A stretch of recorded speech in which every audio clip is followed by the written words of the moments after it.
Welcome to Dark X.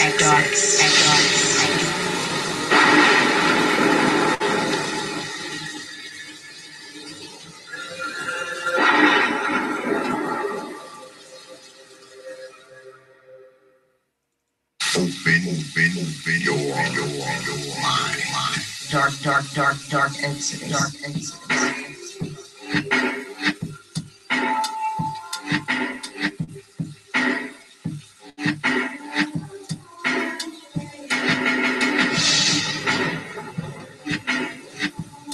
The protester. Dark X.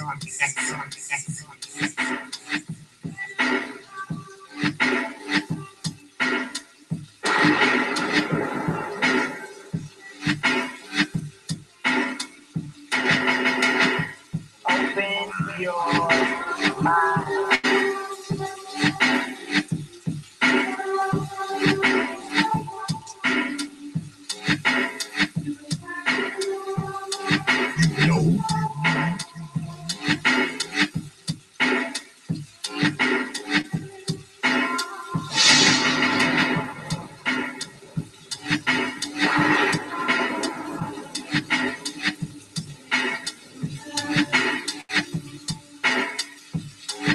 Yeah, X.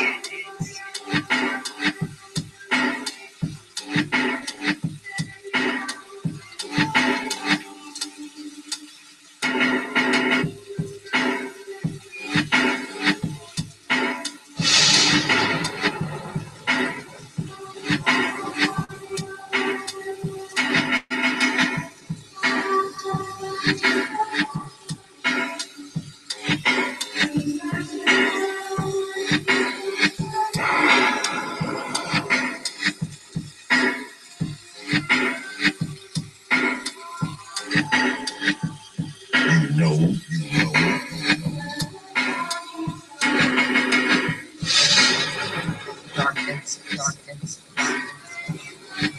You understand?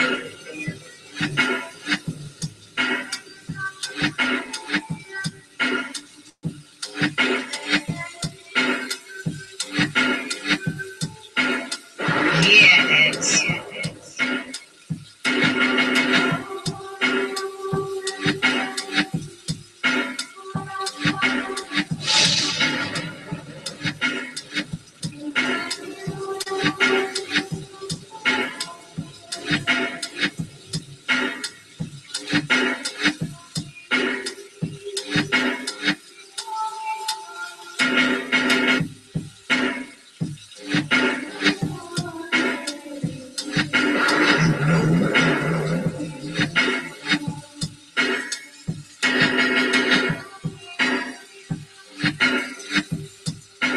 You understand?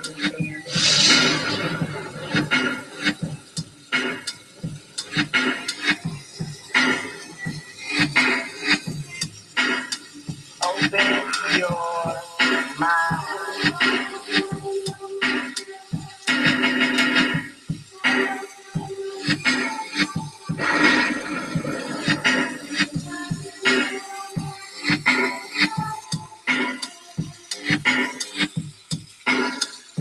Dark X.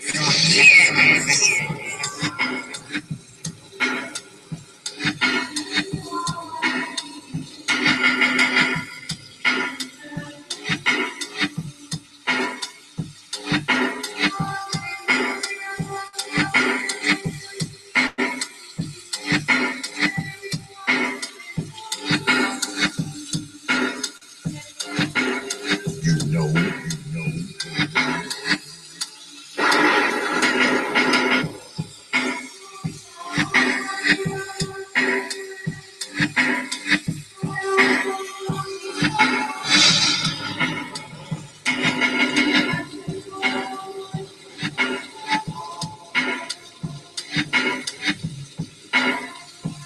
you understand?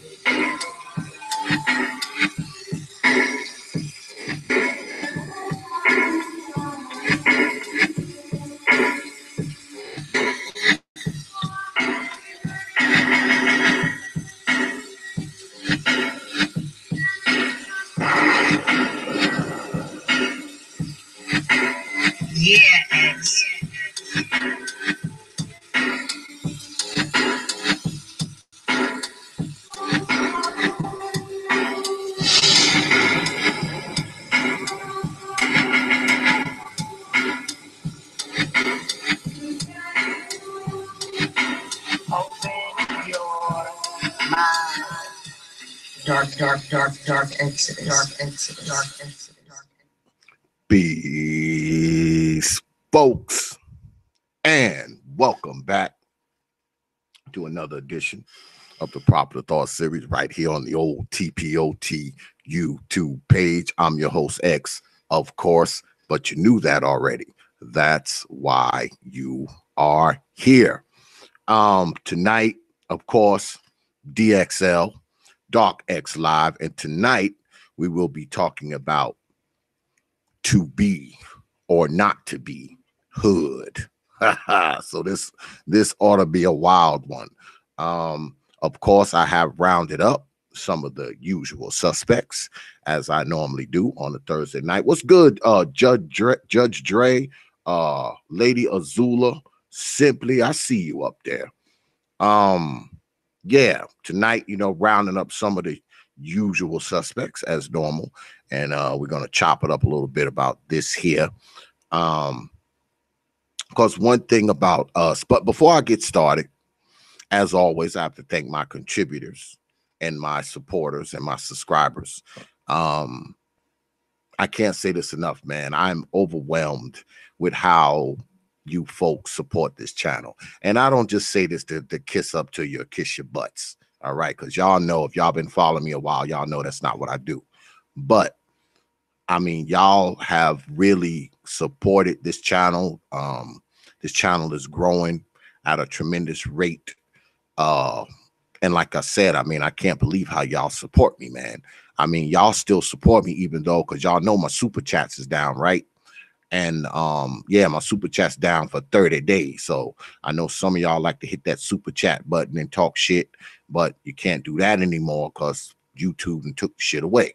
But y'all still have a tendency to drop coins on this platform. So y'all not even letting that stop y'all from supporting this channel. So I appreciate it. And those of you who, hit me up on the Streamlabs and PayPal, y'all know exactly who y'all are, because no matter what, I always make sure I hit y'all up with a thank you email whenever you drop some coins on this channel. But I just don't appreciate y'all for y'all money. You know what I'm saying? I just don't appreciate y'all for y'all money. I appreciate y'all for y'all views, y'all support, and y'all subscriptions. Okay, I do. And I say that with all honesty, because like I always say, you don't have to spend your hard-earned coins on this platform, but you do. You don't have to take time out of your night to watch this platform, but you do. You don't have to subscribe to this platform or like the videos that are on this platform, but you do. So for all of that, I am grateful. I am humbled. I'm honored, and I'm appreciative. And for that, all of that, I thank you. So, hey, what's good, Asia Travel Guy? I see you up there, man. Like I said, tonight we're going to be talking about to be or not to be hood.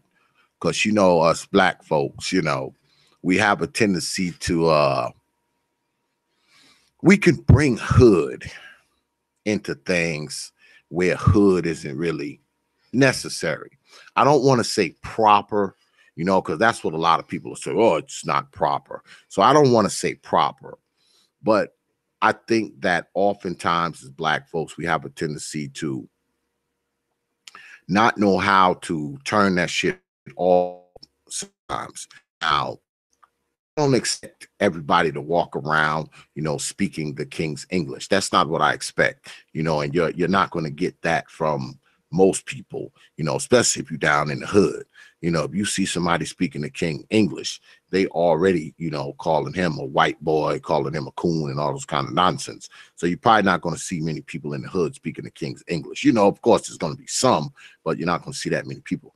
But what we have a tendency to do is try to bring some of that hood element into the rest of the world. Now, I'm not saying that that's a good thing or a bad thing. I asked the question tonight, is it an appropriate thing? Far as your workplace, let's start there. I think that you can go to your job like me. Okay, for instance, I mean, I run my own business, so I can be as hood as I want to be, you know, but I don't really consider myself hood. I mean, I'm just X. I mean, the same way I talk to y'all, I talk to my customers and everybody the same way. I mean, I don't, I don't bite my tongue. I don't, especially when it comes to my business, so I mean, I don't know if it would be considered hood per se, but the way I am here is pretty much the way I am everywhere. Same way I talk to y'all, I talk to my sons and daughters the same way. The only person who gets a little special exception is my woman, you know. And even with her, I take a hard line. I mean, I give her about 90% of what I give everybody else. So I mean, she don't get that much of a break. But if you like guys who have come and gone in my shop and worked for me, I mean, some of them are really hood, hat turned to the side, pants hanging off their ass, bad grammar, uh, and the whole nine. But see, I don't care about that shit. They work for me, so I don't care if they hood. I mean, as long as they not hood with the customers, if I send them somewhere, on a route to do a job, I don't want them to be all hood with the customers. I don't want them to do that. But, as far as me, doesn't really bother me that they're hood per se. That doesn't bother me at all. But for instance, if you're a lawyer, right? If you're a lawyer and you're defending somebody at trial, that's one occupation that I don't think you're allowed to be hood. I don't think a lawyer can stand up in front of in front of the jury and in front of the judge and be like, I mean, my client is innocent, Your Honor. You heard? I don't think you can get away with that shit. If you're like a lawyer, you can't be up there every other word is nah, I mean, and every other sentence at the end of every other sentence, you're like, you heard? I don't think you can do that if you're a lawyer. Just like if you are a school teacher, I don't believe that you can come in there, with the quote unquote, hood, ebonics, and all of that and be effective. You know what I'm saying? Not that it wouldn't resonate. I just don't think that it would be effective. And now when we're talking about hood, we're not just talking about, the way you speak. We're talking about your mannerisms. It may even be the clothes that you wear, the dialect, your diction, how you go about things, because what is hood? I guess that's kind of determined by wherever you're from or wherever, whatever hood you are familiar with. I guess that would be your hood. Now, some people may say, the way you wear your clothes, the way you wear your hair may be hood, right? Now, I'm a person, I got dreadlocks. I've been enjoying dreadlocks for a long time. I mean, people may say dreadlocks are hood. People may say braids are hood. People can say a bald head is hood. Just like the clothes you wear, what I got on, you may say is hood, but someone else may look at it and say it's a decent shirt, with a tie on it, so I think the whole hood terminology, especially when you're using it to describe a person, a place, if you're using it as an adjective to describe something, it's subjective. Okay, I think that is very subjective. Now, we know the outrageous hood shit, like a lot of the shit we see on media and YouTube, Facebook, Instagram, and all that kind of stuff. I mean, we know that stuff right off the bat. We know it's hood. Yeah, a lot of that stuff is just straight hood. But what I want to talk about tonight is being that way. Is that a detriment to some of our people? Is that a detriment to some Black folks? Like the whole hood thing. I mean, having like that hood persona, does that keep us from getting jobs? Does that keep us from getting into schools? Does that keep us from finding ourselves amongst successful people who may not necessarily be quote unquote hood. And the fact that we may be hood keeps us from venturing out of that so-called hood kind of environment where we can kind of go and, somewhere else and maybe gain a degree of success. Or are we as Black people, many of us, because I know all of us are not, okay? All of us are not, these hood ass people, with bad grammar and every other word out of our mouth is nah me. I mean, that's not all of us. I would venture to say that it's probably not even half of us, because I don't believe, even though you hear it differently, I don't believe that most Black people live in the damn hood. Okay. I just don't believe that. Now, people will have you believe that, all of us live in the hood, all of us live in the projects, all of us eating roaches, all of us live in poverty. And I mean, the numbers just don't bear it out. I mean, of course, we are like somewhere one in four of us are in poverty, but that's 25%. Okay, that's 25%, which is not most of us. Okay, even if you want to fudge with those numbers, even if you want to fudge with, say it's 35%, it's still not most of us. All right, it's still not most of us. People will have you believe that it's most of us, that all Black people, we all doing so bad, we all homeless, we all freaking can't half eat, can't half live. I mean, we all freaking one paycheck from being living on the sidewalk, and it's just not true, man. It's not. Most of us are not living that way. All right, we're just not. So that is just nonsense, which takes me back to talking about the hood. I don't believe that most Black societies are hood. I don't believe most Black societies are hood.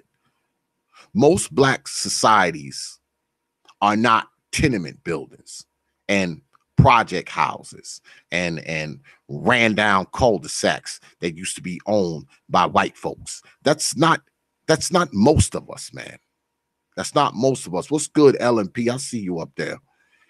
That's not most of us, man. But people will have you believe that it is, that, most of us are just these hood, living day to day, barely surviving. And we are so connected to that, even those of us who are not living that. All right. We're so tethered to it. It's almost as if we identify with the hood stuff so much that we'd rather be affiliated with that than being affiliated with not being that. You understand? Many of us, we want to be affiliated with the hood so much that we'd rather be affiliated with the damn hood than affiliated with the things that aren't necessarily hood. As if being from the hood or in the hood or connected to the hood is some type of badge of honor. Now, don't get me wrong. I know a lot of brothers, okay, from the hood. I know brothers who live in the hood right now, and I'm cool in the gang with them. All right. So I don't have a problem with them having a connection to their hood where they grew up. Fine.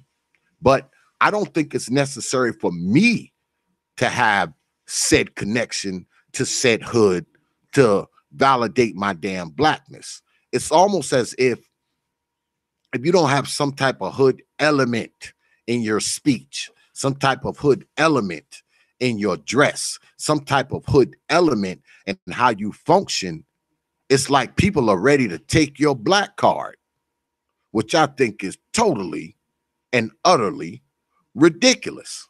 I think that's ridiculous, man. I don't think that we have to connect ourselves with poverty, despair, drugs, violence, guns. We don't have to connect ourselves to that stuff to be considered black. And I think here on media, we have gotten so tied into freaking labels and who's black, who's not, who's a coon, who's not, who's a Sambo, who's not, who's acting black, who's acting white, who's a sellout, who's a this, who's a that. We so caught up in that shit that a lot of us, we don't even understand the definition of the damn labels that we putting on people. I mean, you get on YouTube, man, and you hear so much goddamn double talk. Okay? Because it seems like in many corners of black society, if you are a person who just has a different point of view, if you are a person who has a different outlook, and God forbid you're a person who didn't, quote unquote, grow up in the projects, your black card is taken on media. You don't know anything. Yeah, there's no way you can know anything about blackness, because see, you didn't grow up, raised by a baby mama, barely eating, crackheads all over the place, shooting, killing, noise, racket, broken bottles. You didn't grow up around any of that, so there's no way you could be black. Because see, you have to live through all of that shit. So you have to live through all of that shit to be considered black, right? So I guess I wouldn't be considered black either, because see, me, I didn't grow up in that shit. All right, I didn't grow up in the projects. I didn't grow up in the tenement buildings. I didn't grow up around crack and dope and all that kind of shit. I didn't get exposed to none of that shit until after I moved out of my father's house. I've said this before, shit, man. I didn't even know what a damn apartment was until I had one of my own. So I didn't grow up in squalor and hood and eating roaches and shit like that. And, my mom's was a baby mama, and, we was barely eating, and our damn feet was hanging out of our shoes and shit like that. I didn't live that shit, man. I didn't live that hood shit. Now I know a lot of people do. A lot of people in the hood, because let us be clear, many people in the hood, man, living in poverty. I would venture to say that most of the people living in the hood is living at the poverty line and probably below it. That's probably a giant portion of people in the hood. So when you talking about hood shit, you're usually talking about poverty. Okay? You're talking about poverty. You're talking about despair. You're talking about lack of opportunities. You're talking about lack of growth of anything really going on. Because when you're talking about hood per se, you're talking about a place, man, where the only thing in there is us. Ain't too much more in there. Us and freaking Asians who walking around and they're selling us shit and got markets and shit set up all over the place. It's usually just us up in there, right? So there's not a lot going on in the hood. So when people leave the hood, right? What often happens is they leave and they do something outside of the hood. Why?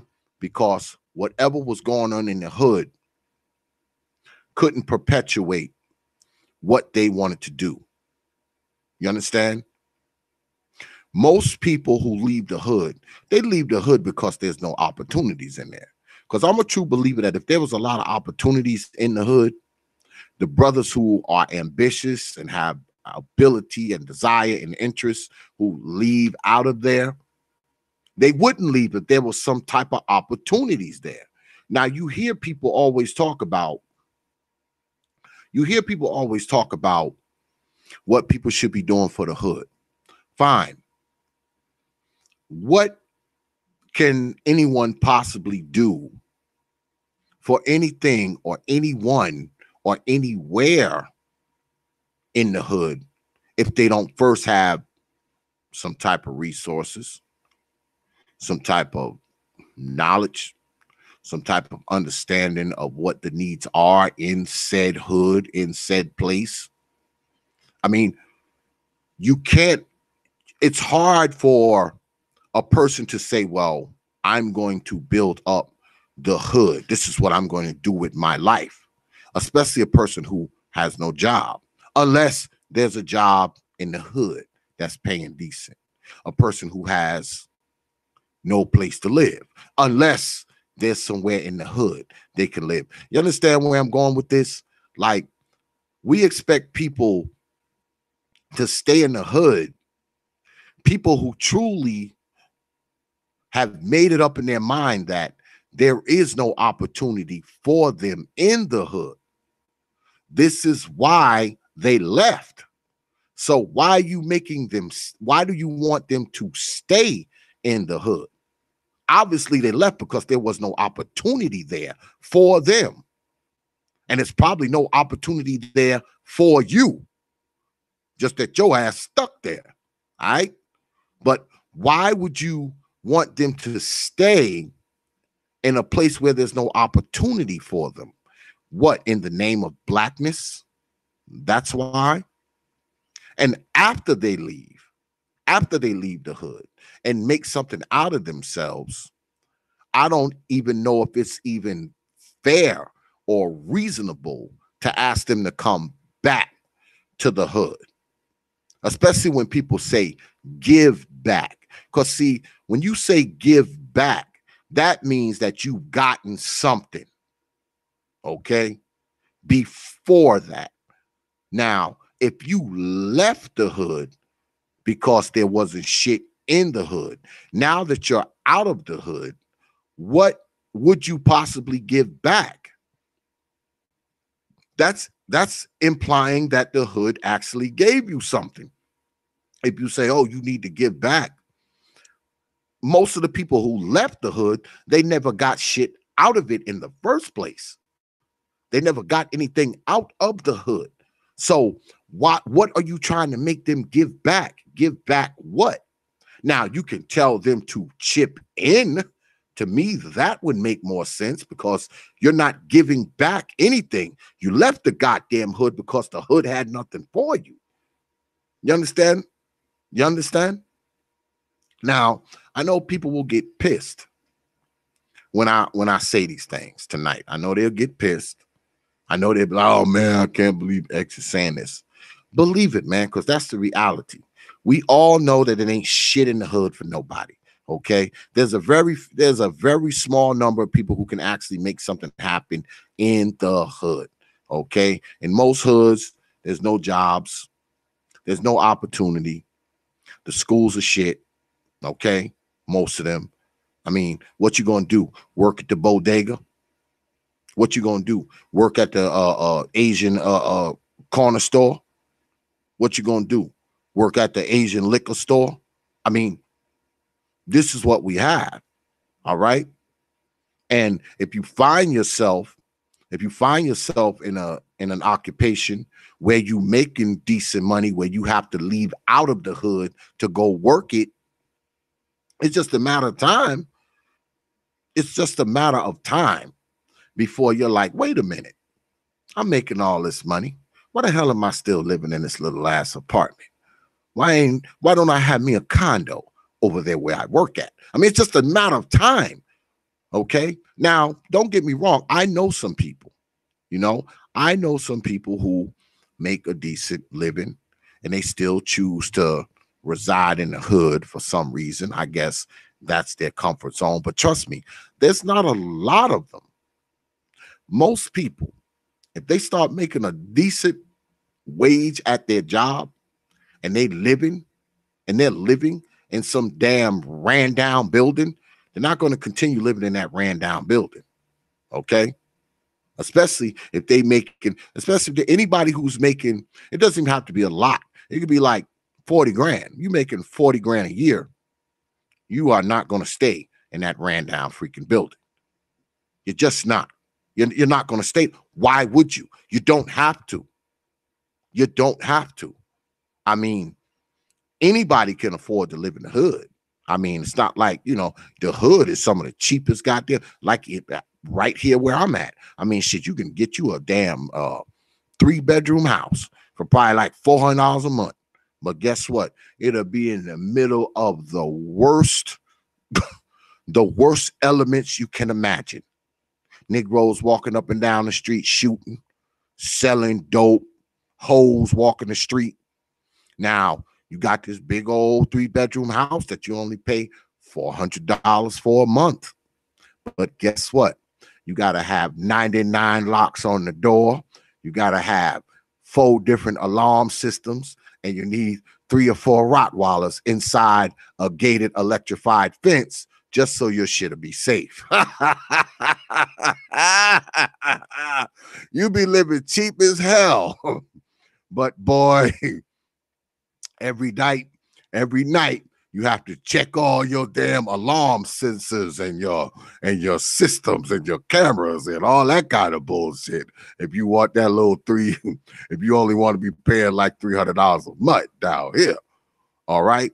And that's what usually dictates it. I mean, because where I live now, I mean, there's no hood shit. Okay, I don't live in no damn hood because I don't want to. All right, I should have to. I make too much money to be living in a goddamn hood. But where I live at now, I moved from another place that was cheaper. The lease was a lot cheaper, but the house was a lot smaller, right? Now, it wasn't hood. But, you know, it was mostly black folks, you know, a few white folks and, you know, Latinos and shit. Now, after I had been there for 2 years, it started to get a little more hood because people were moving out and other kind of people were moving in. People were starting to, you know, you could hear gunshots, something that you didn't hear before. People were getting robbed and their houses and shit broke into, something that wasn't going on before. So it became hood as people start to move in it. As hood people were starting to move in it, you could kind of see the change and see we got the hell out of there because number one, we wanted to live somewhere nicer. Number two, I wanted to move my business, and I figured if I was going to move my business, why not just move everything, you know, move the house, move everything, just go to another part of town. You know, that house we got down here first was like a starter house. All right. It was like a starter house. So once I got a little more established and, you know, we started making more money and all that kind of stuff, it was like, okay, we can afford to live somewhere different. We can afford to live somewhere bigger. We can afford to live somewhere nicer. You understand? And that's kind of what you do as you grow. Because even if you're a brother, say you're a young brother, you grew up in the hood all your life, right? You grew up in the hood, but you was a brother who was into your books. You were into school, all right? You were into your education. You fucked around and got yourself into a college or a university. Got yourself a degree. Now, guess what? Now you working uptown. You make 60, 70, $80,000 a year. That's growth, man. Why would you continue to live in the damn project apartment with your mom and you just landed a job that paid you $70,000 a year? Why would you stay there? To what? Prove a point that you're still hood? That's stupid. Of course you're going to leave out of there. Why would you want to stay there? Because most of the time when brothers start to make something out of themselves and they're quote unquote in the hood, a lot of times, man, they find themselves targets. I can pull up a few stories right now where brothers who lived in the hood, all right, and y'all are probably familiar with these stories. Some brothers that actually lived in the hood, all right, they lived in the hood and they hit the lottery for $500,000, $1 million, and all that kind of stuff. And instead of packing their shit and getting up out of the hood, You know what they did? They stayed right there. They stayed right in that hood. And practically every single one of them brothers who messed around and hit that Powerball, hit that lottery, and stayed in the hood, you know what happened to those brothers? Practically every single one of them ended up dead. Shot, killed, thrown on the side of the road. Their kids, girlfriends and shit held hostage because they got that money. I mean, you can't be a person that people know you got $1 million and you're in the middle of the hood where people have nothing, okay? Because let's be clear, many of the people in the hood have nothing, all right? They have nothing. So here you are, they know you done hit the lottery for $2 million. You think you're not going to become a target? They watching you walk out with that fresh ass clothes. You done fucked around and bought a Benz. Your kids, your wife, dressing to the nines. You think they're not watching you? Huh? You think they're not watching you? They know you got this money. It's just a matter of time before they kicking in your door, following you to the bank or from the bank, following your wife to the bank, from the bank to the store, from the store. It's just a matter of time.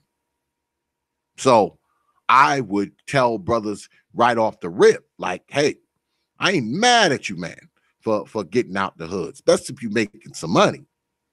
Only people who stay in the hood who got money is people who peddle dope. And believe it or not, a lot of those brothers, and I bet you they don't want you to know this, a lot of those brothers, now I'm not talking about the average dope boy who stand on the corner and flag down cars, all right? He's not a dope dealer anyway. He's a dope peddler.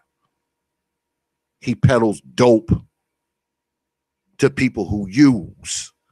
It's not a dealer. He's not a dealer. He's a peddler. He sells to crackheads. He sells to people who use.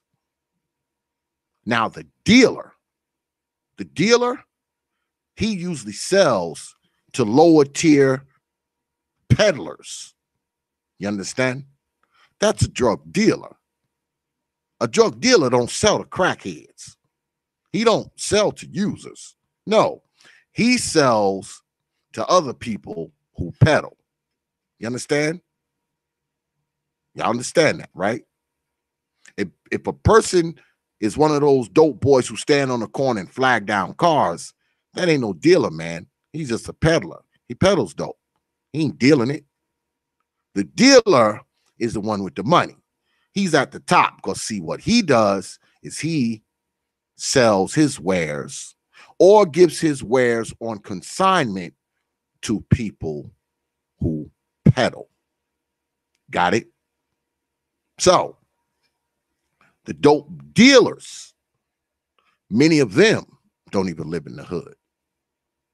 Many of them don't live in the hood per se. There may be some, especially if they rake it in hundreds of thousands of dollars. You think they staying in one of them damn project apartments like the people who buys the shit from their peddlers? You think they're living there? Huh? You don't believe that, do you? They just as bad as the people outside of the quote unquote hood. You know, the people who we talk about bring guns into the hood and bring dope into the hood, but they're not part of the hood. Believe it or not, some of them big time drug dealers, not the peddlers. Now your peddlers, they probably live right in there. All right. They in there living with their mama, you know, and making sure mama got a big screen TV, Italian leather couches, and, you know, all this kind of nonsense up inside the house. Now they live in the hood, but they don't really got no real money. They ain't got no real money. If you one of them brothers who flag down cars, you ain't making no real money, man. You know, real money in that. It's some, probably about as enough money as, you know, a person with a good job, but, you know, You ain't making enough money to get your ass out of that hood. You ain't making enough money to do that. So ain't no money in it. Because especially if you live in one of those ran down ass hoods, you know, like in Detroit or some shit like that, you would think that the goal would be to get the hell out of there. You would think that the goal would be to get out of there, not remain there. People think remaining there is like some victory lap. Remaining in the hood ain't no victory lap, especially if you're in the hood and you ain't doing shit. It's different if you're in the hood and you're actually accomplishing something. You're in there, you're like, hey, I'm in the hood and, you know, I'm helping the kids. I'm building a school. I'm, you know, cleaning my block. I'm teaching the young I'm teaching the young folks some, you know, it's different, but just remaining in the hood to be remaining in the hood, especially if you have the ability to get out, you're a goddamn fool. You're a goddamn fool. I mean, why would you continue to be somewhere where there's no growth for you? There's no opportunity for you, which means basically there's no life there for you. There's no life there for you. So why would you remain? For what reason? To prove something to everybody else there? I don't even think it's so much of that. I think what often happens is the hood is people's comfort zone. That's why they don't leave it. I don't think it's this grand loyalty to the hood. That's the only place these people can function. That's why they bring it everywhere they go. The ones who do leave, that's when they're comfortable. When everything is hood. Yeah, as long as everything is hood, they're comfortable. Once it ain't hood, they're like a freaking a fish out of water, boy. They just flapping around, gasping for air. Because see, the hood also is known as the comfort zone for some people. Now, there's nothing wrong with that. There's nothing wrong with the hood being your comfort zone. My problem is when you think that your comfort zone should be everyone else's comfort zone too. Which takes me back to what I was talking about. People think that if you are not quote unquote hood, there is something wrong with you. Like the title says, to be or not to be hood. Because for some reason, we've been equating hood with blackness all these years. And I think that was a mistake. We should have been equating blackness with prosperity, growth, ambition, power, skills. That's what we should have been equating blackness to. We shouldn't be equating blackness to some ran down ass neighborhood with drunks and dope heads and hoes walking all over the place and nappy headed kids and baby mamas coming out of every damn building. That's not, we shouldn't have been equating blackness to that. We shouldn't have been. Hood should be the equivalent of the trailer park. You know, the hood should be the place where it should be the one place where we kind of, it's all right if y'all be there, but don't try to act like this is all of us. You understand? Don't try to act like this is all of us. And you have people who do that. You have people who are constantly trying to make it seem like all of us are from the goddamn hood. And we're not. We're not. Not from the hood. Now, mind you, every state has a hood in it. I mean, I've lived in a few states in my lifetime, and I haven't ran into one state that doesn't have some kind of hood in it. Okay. But that's usually a very small part of the state, man. That's usually a very small part of it. It's not the whole entire state, like here in North Carolina. Of course, there's hoods here. But it's not the whole goddamn state. The whole state ain't this big ass hood just because black people are in it. And I don't think, and I will say this again, I don't think that you should be worrying about you should be worrying about freaking getting your black card taken from black folks just because you don't act quote unquote hood. I mean, are we so simple-minded that we think that if we're not speaking any Ebonics, talking broken English, dressing, looking, and copying the mannerisms of hip hop personalities, that somehow takes away from who we are as black people? I mean, seriously, ask yourself that. Do you think that you would be less black if you listen to country western as opposed to hip hop? Do you think that you would be less black because you wear New Balance instead of Jordans? Do you think you would be less black if you spoke the King's English as opposed to saying, nah, I mean, every 30 seconds?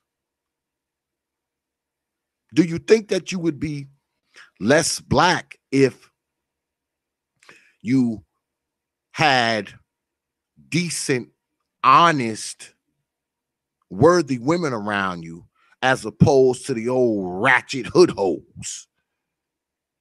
None of this stuff makes you less black, man. It doesn't. Doesn't make you less black, because what exactly is black anyway? What is being black? Is being black smoking weed and having your pants hang off the back of your ass and destroying the English language, always wearing red, black, and green, changing your name to some crazy African sounding name? Is being black being a Muslim? Is being black being in the NOI? Is being black being a Southern Baptist? Is being black being an atheist? Is being black being a person that cares about other black people? Or is being black just caring about yourself? What is being black? What is it that people can say you're not it because of X, Y, and Z? And mainly, when you think about it, if you pay attention to what people say, they mainly accuse you of not being black simply because you're not hood. You understand? Do you understand? They say you're not black because you're not hood. That's where you get it from mostly. You think that if you, say for instance, you go to a university, right? And say it's a primarily black university. Do you think that because you're a university brother, obviously, well schooled, that's how you got into that damn university. You studying whatever, you are studying whatever your field of study is. Do you think anybody who is like you, pursuing a field of study like you in this university, like you, I doubt that they would accuse you of not being black? There may be a few in there, still tethered to the hood, but I'm sure they would never accuse you of not being black enough. You would only hear that shit from people in the hood, people from the hood, people tethered to the hood. Because me personally, I don't think anybody can say you're not black enough. There's no way I could put that label on anyone. There's no way I would try to describe anyone that way, to where I would say you're not black enough. You're not black. You don't act black. You act white. In other words, you don't act hood. Because no one will ever accuse you of acting white if you act hood. Yeah. When they find a black person who is the very antithesis of what the quote unquote hood label is, hood as an adjective or an adverb, if you will. When you're talking about somebody who is the antithesis of that, the first thing they say is you're acting white. So to not be called out as acting white or talking white, you have to be hood. Y'all know it. Anybody who doesn't speak any Ebonics, anybody who doesn't go along with the quid pro quo of the quote unquote black shit, and especially if you act like you got problems with black women. Oh yeah. But if you act like you got problems with them, you are definitely not black. Yeah, there's no way you could be black and have a problem with black women. Because see, the way black women are, that's how they're supposed to be. Hood. They're supposed to be hood. So you don't accept that hoodness, that means you're a white person. Because see, you don't like the hood, so you must identify with white folks. But see, what we don't understand, what we as a people don't understand is that, guess what? White people have hoods too. Okay? White people have hoods too. And guess what? They're just as bad as the black ones, if not worse. If not worse. Shit, you think white folks and Latinos, you think they want to be bothered with the people in their quote unquote hoods? Really?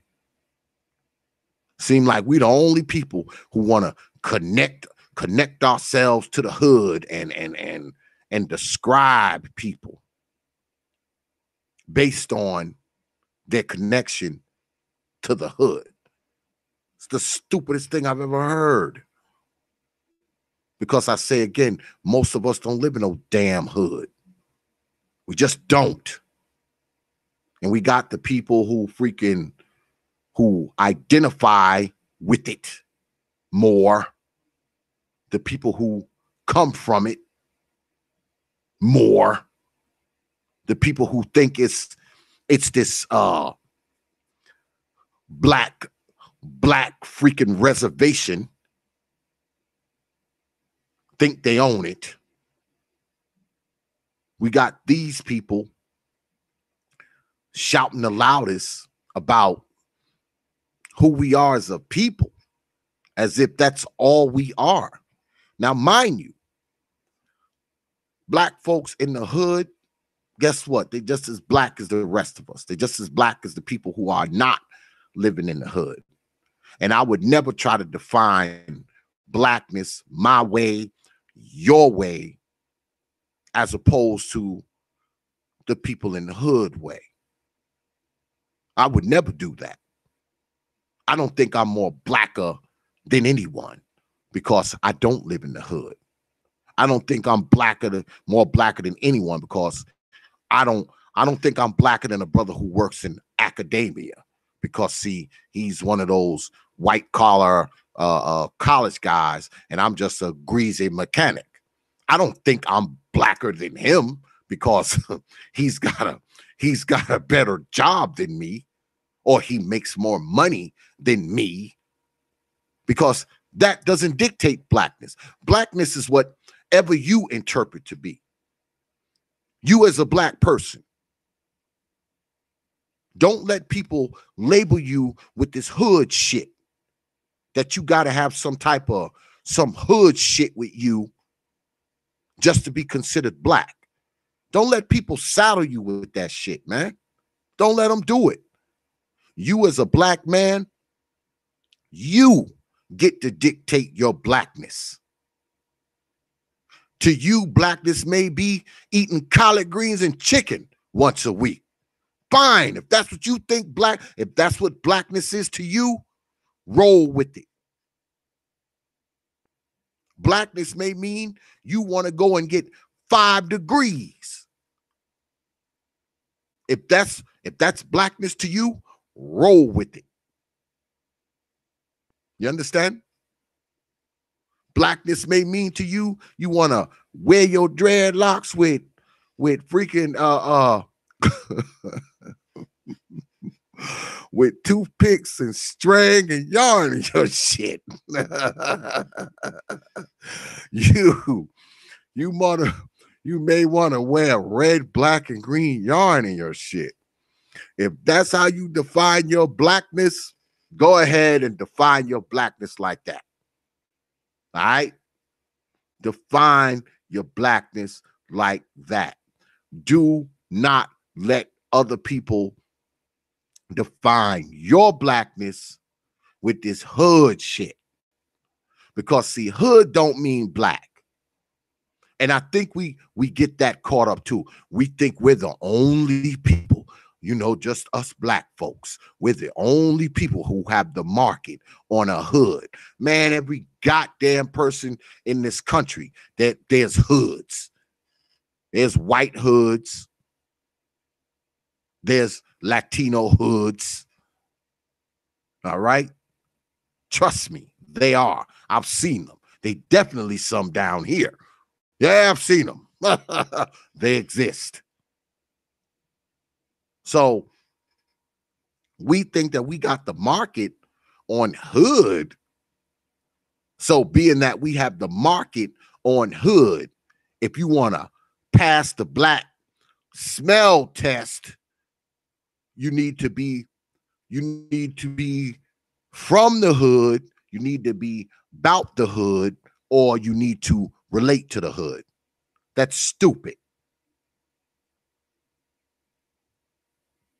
That's stupid. Because to be honest with you, that hood shit doesn't work everywhere. Most of the time. That hood shit, like I said before, if you a lawyer and you are representing a client in the courthouse, you can't be running that hood shit, can you? Nope. You going to make a business deal, you going to sign a contract, you can't be running that hood shit, can you? Can you? Now people will talk, oh man, you selling out for white folks and Latino folks, Asian folks. But guess what? Like me, right? I do contract work, right? And I have to bid on particular jobs. I have to bid. Now, when I go, you think I go in there with my you think I go in there with my fitted cap, turn to the side?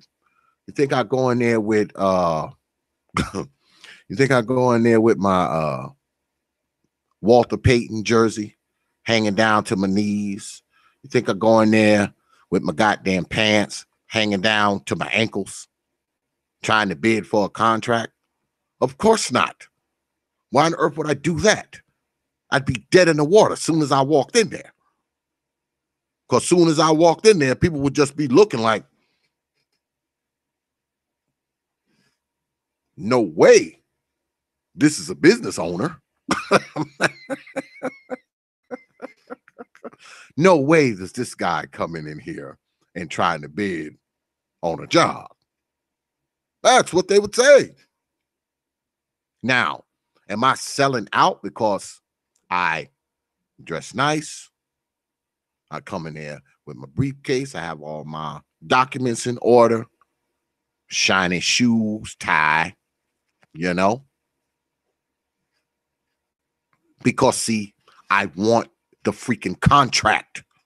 I want to either underbid the person who's bidding the highest and overbid the person who's bidding the lowest. I'm giving y'all my contract bidding secret right now. But you know, I want the contract.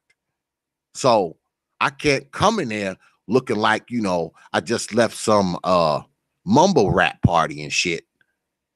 All right. I can't come in there like that. Now, mind you, there are places where you can go and that hood shit is perfectly fine. It's perfectly fine. Because, see, it's a hood environment. Like you go in one of them hood ass clubs. Everybody's in their hood. You blend right in. Yeah, you walk in and disappear into a sea of hood so you don't stick out. But if you're trying to do some real shit, you don't even want your hood ass people that you around. You don't even want them on the scene. Because I got a couple friends that's like hood as hell. You think I take them with me when I'm going to bid on a contract? Why? So they can come in there, the goddamn pants hanging off their ass, talking loud, talking crazy with badass grammar, smelling like 5 pounds of purple haze. I'm gonna bring them with me to go secure a contract, to bid on a contract, to go look at a hell no. And shit, it don't even got any. It doesn't even have anything to do with the color of the people who I'm trying to secure the contract with. It's got to do with the appearance of me. Because, see, I have black people, you know, very, very few that I deal with contract work, and I do the same with them. I don't come in there, you know, smelling like 5 pounds of hydro, you know. I don't come in there eyes bloodshot red, smelling like I done just drunk a whole case, you know, fucking you know, I do the same thing when I go to see black people who hold the contract that I'm bidding for. I mean, that's business. All right. Now, maybe if you some hip hop person or I don't know what else type of business that you would kind of, you know, like go in there like all hooded out and shit. Like a lot of brothers, they mess around and fill out a job application. I've seen this too. They mess around and fill out a job application, right? They get an interview. And what do? They come in there with their goddamn Jordans, untied. They come in there, fitted cap on, turned backwards. They come in there with a shirt that's so goddamn long that you can't even see the top of their pants that's around their knees. Yeah, the shirt's so long that it covers the pants that are hanging off of their ass. And you walk into a job interview like this.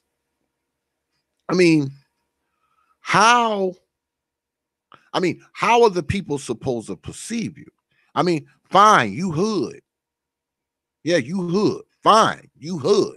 But when you talking about business, now people will say, well, business don't have anything to do with that. It's got plenty to do with that. You know why? Because your freaking clothes, man, they are a form of communication, especially in the business world. Now, if you don't have no damn business that you doing, all you do is fuck off all day and play Madden and Call of Duty and Fortnite. That's what your day consists of. You can be as hood as you want. But 9 times out of 10, man, that hood shit, it don't get you nowhere.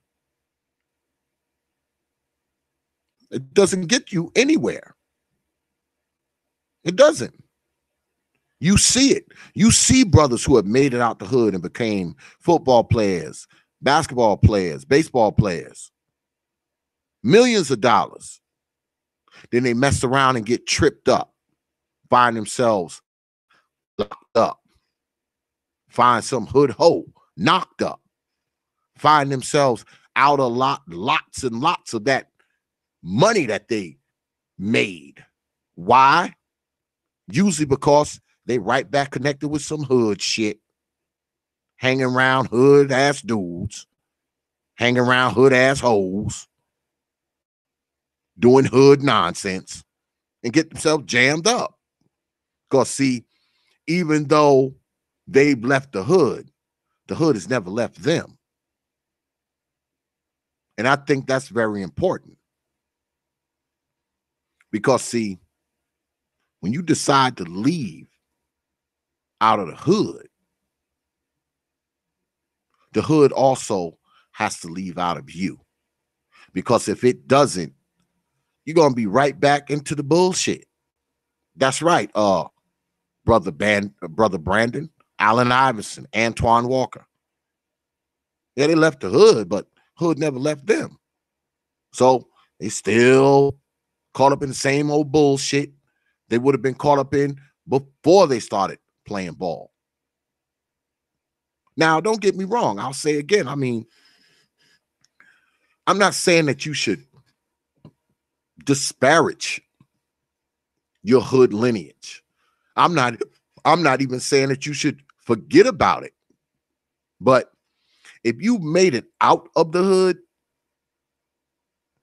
at the very least, you need to make sure that the damn hood has left out of you. Because see, if the hood is still in your ass, you're still going to be doing hood shit. And as black men, we can't afford to do that. Because see, I'm talking to the black men tonight. I mean, the women are different. Women could make 6 figures and still be hood as hell. And nothing will happen. Because you know, women, they're the golden calf. You know, they cannot be challenged no matter what they do. You know, they have that going on. Brothers, we don't. We don't. We don't have that option. Especially if we get up there, man, we a 6-figure brother. Being hood or finding ourselves around hood people usually is pretty detrimental to us. Especially if we quote unquote made it per se, where we have a name, where we doing shit. We can, our money can be made based off of hood things. We could be a hip hop star talking about hood shit all the time. But the minute you get out there and do some of that hood crap that you talk about in your songs, They ostracize you. Yeah, they put it to you, boy. They're going to give it to you. Even though you made your money, quote unquote, off of the hood. But you get out there and do some of that hood shit and see what it gets you. So you already know, if you're a brother who have made a name for himself, has made a certain amount of money, gained a certain amount of prestige, you get caught up doing some hood shit, mess around and get on TV, it's not a good look for you. Because see, what happens is people start pulling those resources out from underneath you, especially if you got sponsors and all that kind of stuff.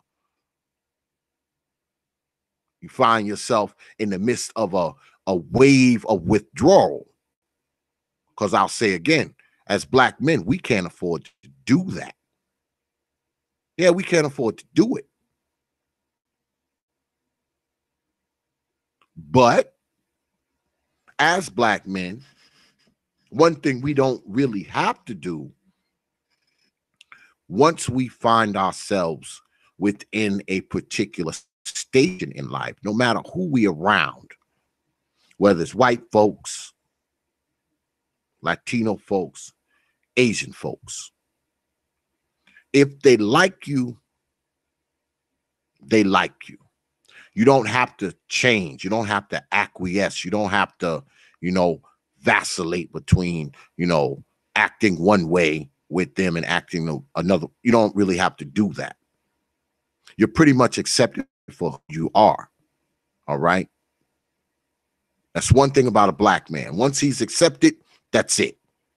He's accepted for who he is. Now, that works for you if you come in there as just a normal brother, a brother who's got, got a little bit on the cap. You're about making moves. You're about making money. You're about your business. That's fine. But even with that, if you change up and go extra hood on them, they're going to look at you different. Why? Because, see, you wasn't hood when you came in. You understand? You understand? Now, if you was hood when you came in and they accepted that, they just going to accept that hoodness. That's you. Yeah, that's him. But see, you have to come in like that. That's the key. You have to come in like that. Now, when you come in there like that, it's nothing. Okay, you're gonna get accepted, whatever it is, whether it be a job or school or whatever. You came in hood. So if they want to deal with you, they're just gonna deal with you. That's one advantage that we have as Black men. We don't have to acquiesce, we don't have to change, to find our way, circumnavigate our the business world. We don't have to change. We don't. Whoever we are, that's who we are. We are straightforward, square, Steve Urkel type of dude. As a Black man, they just accept it. If you straight up hood, out the box hood, Flavor Flav style hood, they want you in that company, they just accept it. Yeah, they just accept it. The only time, like I said before, the only time it's a problem is if you come in there as Steve Urkel and then you fuck around and change into Flavor Flav. Now that fucks you up. Because that'll fuck you up, because now everybody like, the hell. But we don't really have to change. I mean, people just accept us for who we are. Now, with Black women, it's different. They have to kind of acquiesce, to the white world to kind of be in it. Because, see, when you're talking about white folks, Latino folks, Asian folks, a Black woman, she has to kind of change herself. She has to do things differently than how she would do it when she's back at the hood. She has to speak different. She has to carry herself different while she's dealing with these people. Because, see, they don't accept them for who they are. They accept them for who they can make themselves to be. You understand? You understand? Accept them for who they can make themselves to be. So it's a difference. But the only difference with them is that if they fuck around and pull out some hood shit, even though they didn't come with the quote unquote hood shit in the beginning, nothing happens. That's just par for the course. See, that's the advantage they have. No matter where they are, where they work, what the situation is, what kind of people they're around, people just accept them acting hood. You know, whatever that hood is, because I say again, hoodism, hoodism is subjective. It's a subjective term. Hood, like I said, hood could mean someone who uses a lot of profanity. Hood means somebody who come from a particular project. Hood could mean someone who smokes weed, drinks beer. Hood could be someone who smokes crack and meth all at the same time with two separate pipes. They smoke that shit at the same time with two little pipes. I mean, so hood is subjective. I mean, y'all look at me, y'all probably think I'm hood. I mean, you know, it is what it is. You know, it all depends on what the person thinks about, you know, what hood is. You know, y'all probably look at me and be like, damn, why he wear them damn things on his head? God damn it, that's hood. He wearing that with a tie and a shirt. X is hood. That might be hood to y'all. I don't know.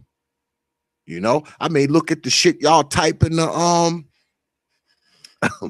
the shit y'all type in the chat section, and I may say y'all writing is hood. You know, hood is subjective, man. It is. Unless, like I said earlier, it's just the blatant, obvious hood shit. It's just blatantly obvious that it's freaking hood as hell. But other than that, man, it's subjective. It is subjective. But I think when people, now I'm just reaching here, okay? I don't want to speak nobody, but I think when most people think the term hood, they think these things: poverty, crime, dope, hip hop, hoes, drunks, all that shit, baby mamas, baby daddies, you know, broken families, dysfunction. You know, I could go on and on and on. I could be doing this shit with my hands for the next 5 hours. I think those things are the things that many of us think about whenever the term hood is used. Now, maybe I'm wrong. Y'all can write me in the comment section and say, oh, X, you don't know what the hell you talking about. Shut up, Negro. Y'all can do that. But that's what I think most people, you know, when they think hood, they're thinking those things, man. You know, that's the angle they're coming from for the most part. You know, they're thinking that. They're thinking the worst of us. They're thinking the lowest dregs of Black society. You know, why do you think people applaud so much when a person said, well, I was raised in the hood, now I'm a scientist, now I'm a astronaut, now I'm whatever, you know, now I'm a doctor, I'm a lawyer, you know? I mean, why do you think it's applauded so much? Because basically, when you say, I come from the hood, that's the equivalent of saying, I come from nothing. Even if you didn't necessarily come from absolutely nothing, Soon as you tell somebody you come from the hood, the first thing they think is, oh, you came from somewhere where it was poverty and, y'all had to eat roaches and 9 of y'all lived in a 1-bedroom apartment and, your mom was on crack. And that's kind of the vision. That's the vision they get in their mind when you say you came from the hood, right or wrong. Now, that's probably very prejudicial, you know. That's probably prejudicial to be thinking that when someone says, I came from the hood. But let's be honest, black folks, that's kind of where our mind goes when someone tells us that. Especially if they're telling it to a person who came from the hood and their life was like that. Their life was like that. If they came from the hood and their life was like that, where it was 8 of them in a studio apartment, and 3 days out the week, they had to eat roaches. Mom was old baby mama. No one in there knows who their daddy is. Now, if they grew up like that, automatically when you say you come from the hood, that's where their mind going. Oh, he's the product of a baby mama just like me. That's where their mind going. Okay? Let's be honest now. I know when we talk about this kind of stuff, man, it's hard for us to be honest per se, because we don't like being judged. Now, black folks, we love judging other folks, but we hate being judged. But the reality is we're always judging. We judge people and shit all the time. And we can't let fear of being judged keep us from telling the goddamn truth about these things, man.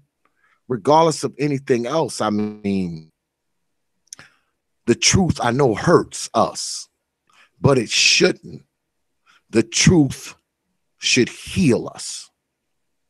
Reality should heal us. Y'all remember me saying that a long time ago? I know y'all do. I said reality will heal black folks. Truth will heal black folks. Not a bunch of feel-good nonsense and made-up shit. Truth will heal black folks. I'm just saying. But I done been joined by my brother Art. What's good, brother Art? What's good, fam? I just left a Cerulean Grace panel, just trying to make my rounds and show some support and try to give some words of support and Yeah. of worth wherever it is Yeah, needed. well, you know me, I'm just over here running my damn mouth as usual on Thursday nights. Yeah, yeah, we do that time to time. This is the day of Jupiter, so so basically, I'm quite sure you went on the whole topic about to be or not to be hood, Yeah. man. So let me ask you, brother Art, what's your take on being hood as opposed to not being hood? And when I say that, I mean, the whole hood thing. You know, do we do you think we as black folks, do we interject the hood too much into what we're trying to do, and it kind of messes us up? I call it the fire extinguisher. You use it when necessary. Especially, excuse me, especially if you're, trying to get to a certain point. Because a lot of people want to live a certain lifestyle and don't have to look over their shoulder and stuff like that. And then a lot of people got so many different definitions of what hood is. Matter of fact, dude, when I went to São Paulo in Brazil, I'm over here hanging and chilling, right? And it didn't look all that dangerous or whatever. They told me that was the hood. It was the hood, They told me it was the favelas. I'm looking around. I'm like, this look clean as hell to me. So Yeah, I think, sometimes what they say, ghetto is in the mind, hood, ghetto, whatever it is. Um, but as far as, are you going as far as persona or action? Um, I guess persona. Um, The way you talk, your well, I guess, vernacular. your persona would dictate your actions. I mean, if you have like a kind of a hood kind of personality, you're gonna be doing some hood shit. Usually, when hood shit ain't necessarily appropriate. Because there's times where you don't need to be doing hood shit. I mean, that's just a fact. I mean, people may disagree with that, but I think there's sometimes, no matter how hood you are, sometimes you gotta put that hood shit in your pocket, man, and take care of business. Don't you think? Yeah. Yeah, some people dress hood but don't do hood things. Some people try to sag and do all kinds of other stuff, but at the same time, you know, they say that they're not, they only affiliated, but they're not really in the organization, so to speak. There's always some kind of way that some people try to differentiate or try to be detached when the flashlight is in their face, right? I'm with you though. Um, some people, if you want the lifestyle that you deserve, you got to act the part. That's why it's so funny when some of these rappers that never lived that lifestyle that they're rapping about, but it looks good on album covers and videos. But I guess that's their form of employment. But like I said, I look at it as more of like, for its full usage, as a break in case of fire. You got to pull that out when necessary. You getting disrespected, or certain things just have to be put in place. You got to pull that out sometimes. But as far as just walking around, but at the same, like I said, if you want to have that, then you got nothing to complain about. There's certain circumstances on your lap that you can't help. You know, I don't know if I'm making sense. Yeah, well, I was talking about that earlier. I was talking about the brothers who, maybe hip hop hip hop stars or what have you. Hmm. Um, a lot of them, they rap about, all this shit they're doing, the crime and the drugs and all this kind of nonsense.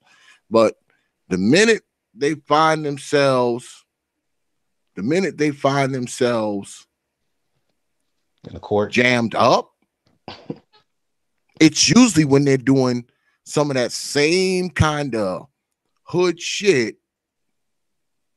You know what I'm saying? Some of that Hmm. same kind of hood shit that they rap about.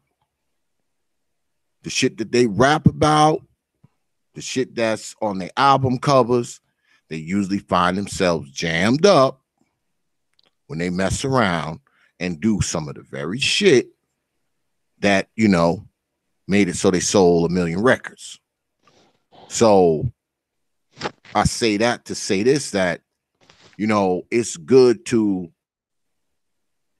I guess, sensationalize and romanticize the hood shit, but in certain arenas, when you start performing that hood shit, oftentimes you go down, Hmm. especially when you find yourself outside of the quote unquote hood itself. I mean, because the other parts of the world, the other parts of society, now I think they like that hood ambiance. They like that hood perception. They like the mystique of the hood. But you don't see them in no hurry running to live there, do you? Not at all. They move far away from where they came from. Ask Snoop Dogg. Exactly. They ain't in no hurry to move up in there. And when a hood do start looking different when it doesn't look black anymore. Now it looks white, yellow, and brown. They gentrification. Like You crazy. understand? Because see, now it's not a hood anymore. Even if it Mm-hmm. was a hood 10 years ago, it's not a hood anymore. When they Mm-hmm. move in, they don't move in and carry over the hood shit that was going that was going on before they came in there and gentrified it. They pretty much get rid of that hood shit. Yeah, that hood shit's gone. It's not a hood anymore. All right. Now it's something else. So I say again, they like the vibe of the hood. They like the music of the hood. And like I said, the mystique of the hood. But you don't see them running to move into the goddamn hood. You don't see them running to be part of the hood. All right. Yeah, they They don't ain't want the running good to and do bad and that ugly. because Yeah, see, they don't want. Go ahead, they brother. Go like ahead. the hood long as they can look at it from the outside. Yeah, they don't want the good, the bad, and the ugly. Yeah, like you said, they don't. They don't want that. But they say they don't want that smoke or whatever that Hell comes no. with it. I Hell mean, no. it's because people, some people that heard me before. I teach in the inner city. I kind of laugh when some of the students come to me and say, "My OG won't let me do A, B, and C." I'm like, "Who's your OG?" They point at him like, "Him? That's a student I had in ninth grade." Now all of a sudden he's an OG. But the thing is that sometimes this shit becomes a career, but you like to see the things from the outside and want to emulate it, even down to the pimps. People like the whole pimp lifestyle, but they don't see the behind the scenes of what the pimps have to go through. That shit ain't easy. It's not easy. So I mean, I can say all kinds of anecdotal stuff, but again, it boils down to be careful what you wish for. Even if you're emulating or imitating, it has a price. You're damn near making that a reality that you're not ready for. Ask Tupac. Yep. Well, we have been joined by brother MOT, man of tomorrow. What's good, brother MOT? You want to chime in on this to be or not to be hood Hey, debacle? well, yeah, what's up, Art? Thanks What's for going having on, me. brother MOT? Not much. Thanks for having me on, Prophet. I really think that we let this kind of hood thing just get too far out of hand. I mean, it went from an entertainment thing to a lifestyle and Hmm. choice, and now it's it's so easy to call yourself hood. Like you don't even have to work to be hood. All you have to do is just act like a motherfucker to be hood.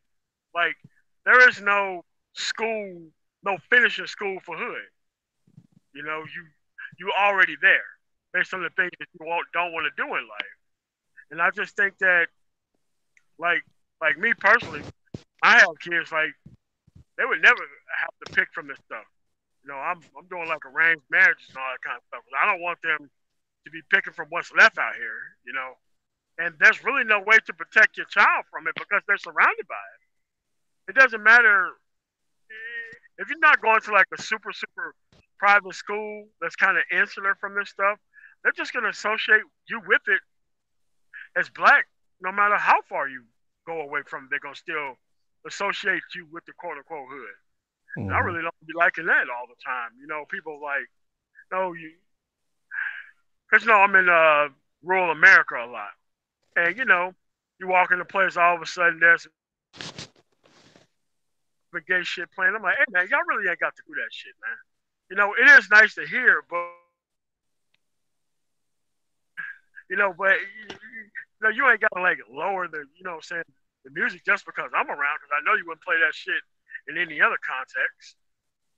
So it's just that, and they mess up a lot of stuff for black people as well. And you know, most times, when you give these people a chance, some of them hit it out of the park, man. I'm not gonna lie, but a lot of other people, man, they just have a hard time grasping simple concepts. And I just wish that we could just end this hood type thing forever.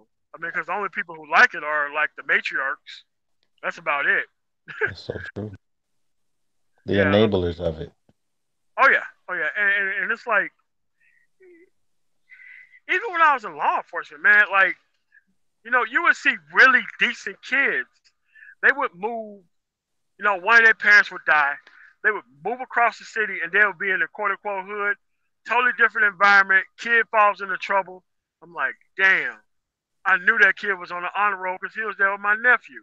Now look at him. Mm, Fuck. mm. Just because he was there for what? 2, 3 years, and this is what happened to him. Like, this hood shit is fucking people up, man. And we're now in a world to where your past is held against you forever and for good reason sometimes. And most of these people do stuff at 17, 18 years old, man, and they gotta live that down all the way into their 30s until their 50s, man. Yes, I think it's a Well, spell. yes. I mean, And because yeah. yeah, I just don't know how you break the spell other than moving people away from it and being totally insular from it. Other than that, as long as you're anywhere near an inner city, and as long as you got your kids going to a school that's anywhere close to it, I think it's kind of impossible to get rid of it. So I don't know what to and do it's with it. hard to have the conversation. See, back then, okay, I give in the 90s, early 2000s, even though they tried to hold on to that hood thing or whatever, I was still having meaningful conversation with these little brothers. They had visions, they had plans, they had like, very doable goals. And eventually some of them grew out of this stuff. Now I think the sting is much more longer and more hard to shake off. No matter how much you talk with them, there's a huge disconnect between reality and what the hood has to offer, so to speak, as far as a lifestyle or career. It's kind of crazy because sometimes we got to consider the type of mute. Remember we talked about this last few streams ago when we talked about the sound frequencies and things that's controlling your mind and your whole body and how you receive messages and things like that. So when you Yeah, get yeah, I remember. I yeah, remember. when you give them the real, it's just not gonna register. So the only thing you do have is the hood or your perception of it. Well, let me ask you this, and we've been joined by my brother Info Man as well. What's good, brother Info? Um, Information man in that building. let me ask you this, brother Art. As an educator, do you find that does that hood shit does it enter into the education process? Like, especially if you got, for instance, a school where most of the teachers in the school are happen to be black. Have you noticed that there's some hood shit done crept into the school now because the teachers, the faculty just happen to be black? Have you ran into that? Are you talking about the actual people that work there? You asking if the hood got Yeah, into the that? teachers, the professor, the principal, Okay. This is what I could tell you. As far as the black folks, no, for the most part. I mean, you do have some ratchet teachers. I ain't gonna lie. But you do have a lot of white teachers that try to fulfill their fantasies by speaking the lingo, that's trying to speak all kinds of ways just to fit in with the black students that are learning. So You wait a have a minute, wait a lot minute, of wait a that. minute, wait a minute, brother Art, wait a minute. So My nigga, everything. They do the all that to white, these kids. because The I want white people to teachers. hear this correctly. The white teachers, the Not white, all of them, but a lot of them. the white teachers are more hood than the No, black teachers. yeah, they're trying to fulfill a fantasy. They got a hold of a few Eminem albums and all kinds of things. And I'm telling Hey, you, what's the hood, Now like man? if that's I'm around, they cut that shit off. now But that's the some kids, bullshit. but the kids, man, they let me know all this. I'm like, really? So, and these kids are smart enough to see what's going on. So that's the thing. They want to do the whole. Remember back when we were younger, white probably even white teachers even or white people used to brag about speaking jive. Yeah, I can speak jive, all this kind of, it's the same stuff right now. I mean, a lot of black teachers, maybe most likely Latinos and everybody, we try to hold things at, a respectful level for the most part. Don't get me wrong. I probably say, I don't even say homie or nothing like that. I don't really have that when it comes to school. I try to, to keep a standard so they know, where to meet. So, but you have some people, like they want to throw the word ghetto around there, all kinds of stuff. But at the same time, it's almost like they say it with glee. That's like they got it all off their chest. And then it even makes them feel even better when the students are engaging with them like that. So like I'm saying, is that a lot of people that's not from where we're from wants to partake in that just to be a part of that culture rather than trying to, you know, establish a standard that they're going to run into when they leave school. I mean, I know I see that, but at the same time, it's like, damn, I heard that's been going on before I was born. Because I talk to veteran teachers. It's just different. It's different styles, but they doing the same thing. Wow. Well, let me swing over to my brother, Info Man. What's good, brother Info? How y'all doing? How y'all doing tonight? We all right. We're all right, man. We talking about to be hood or not to be hood. Okay.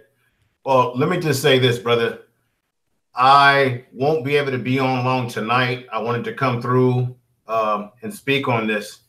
I think it's a problem, and I'm gonna tell you why. The old saying, when I was a child, I played with toys. I thought as a child, I did childish things. And as you grow older and wiser as a man, you gain some wisdom, you gain some experience, you realize that it's time to put down the toys of a child and put on the pants and the mindset of a man. Now, you have a lot of brothers, let me just correct that. You have some brothers who get on YouTube and they want to have a badge of honor of masculinity because they can beat on their chest and say, I'm a man because I come from the hood. The question is that I don't have a desire to necessarily beat on my chest and say, well, I'm from the hood to prove my masculinity or my manhood or that I have gone to the hard side of the road. What we have is a lot of false masculinity wrapped up in a lot of loud talk. Now, I could get on YouTube and I can talk about the things that I grew up and I've seen in my life, people getting their heads blown off. I've been around pimps. I've been around whores. I've been in neighborhoods like this growing up around people who did a variety of different things. Now, listening to me talk, see, this is why you should never underestimate people. Listening to me talk, you would say, oh, he's not from any streets of America, and you don't have to talk a certain way to be from the streets. Black people, we like flamboyantness, like a goddamn peacock. We like to celebrate the hood. Now, other groups that grow up tough, they don't run around celebrating the hood. They simply say, this is where I'm from. I grew up in the Bronx. I grew up in Brooklyn. I'm from Brooklyn. It was the tough roads of Brooklyn, but they move forward and translate themselves. Black people, it seems like no matter what we do, you go to school, you get education, you own a business like Brother Man of Tomorrow, or do anything on that level, then people will start, and you put a suit on, some of our people will begin to say, you're not hood enough. You're not from the streets because you're talking well, you got education, what have you. And I think that is, it does us a disservice because we begin to teach our young boys that to be a man and be masculine, that you must come from some ratchet confound, some ratchet background. I think that people should use their background, the hard side of the road that they've come up to inspire them to grow, to do greater things. I could go back to my old neighborhood now, and I can see old high school friends still doing the same things that they did before, Brother X. And I'll end very quickly, hanging out on the street corners, doing the same shit they did when we were teenagers into our 20s and 30s. They have not grown as an individual and as a community because everyone wants to hold on to this dumb word we call keeping it real. What the hell is keeping it real? Your first responsibility is to yourself, your family, your God. You keep it real with that. So, you know, all of us have a story to tell. We've all been through various different things, different neighborhoods, but you carry the hustle of the neighborhood in your veins as you go out into the world and hustle. But don't make the hood your full identity. You never forget where you come from, of course. But I find that Black people, we too often wrap our identity up in a hood for the most part that we don't own. We don't own the hood. We don't control the blocks. We don't control many of these communities that we want to shout out and say, I'm from here, I'm from there, and don't own a damn thing in it. That's problematic as well, brother. Anything I'm going to shout out, I better own something in that damn premises. If not, what are you shouting it out for? So we get caught up in the celebratory of where we're from and all of that, instead of celebrating and getting caught up in what am I trying to do with my life? I can't be the hood 24 hours a damn day. So that's my perspective, brother. Well, let me just ask you this right quick, brother Info, because you work in the prison system. Yes, sir. Inside prison is hood, I would imagine. Yes, I mean, sir. That's kind of where and that's ironic that inside inside correctional facilities is where you run into a lot of the hood shit. Yes. Because that's one place that it absolutely positively works, does it not? Well, let me just say this. I'm gonna say something that's gonna surprise you. You're on the one hand, it does work, but guess what? This is to the brothers out there who want to keep it real like that. There are a lot of brothers in the prison system that I have talked to personally, and they say that keeping it real and keeping their hood lifestyle is why the hell they're in jail. A lot of them that want to get out of jail saying they're tired of the lifestyle. They're tired of trying to put on the air of how tough they are. They've said all their homeboys who told them to keep it real, the gangs, all of that, when they are in prison, none of the gang and their homeboys are doing nothing for them in prison. Not sending them a care package, not doing a damn thing for them. You know who does something for them? The family members. The family members that cry over them. The mothers and the fathers who agonize over them getting themselves in jail again and again and again. So there is a contingent of brothers in the penitentiary that are saying this is not the way to go. I hear it every day. We have groups where I work at, where we have lifers groups, brothers who are doing life, they're never going to get out, and they talk to other young brothers and they tell them that hood life that you was living out there is going to get you in here with a life sentence. So there are two sides to that narrative, Brother X. There are those who love to live that lifestyle in prison, and there are those that are saying this lifestyle has gotten me nothing but two things: in the penitentiary and in the graveyard. Did we lose them? Wow. Well, I'm gonna swing on over to. Were you able to hear what I said? Am I breaking up or something? Yeah, I heard you. Yeah, Okay. we heard you. We heard you. All right, brothers. I appreciate that. We're gonna swing around to Brother Judge. What's good, Brother Judge? What's going on, man? Is he there? Unmute yourself, Brother Judge.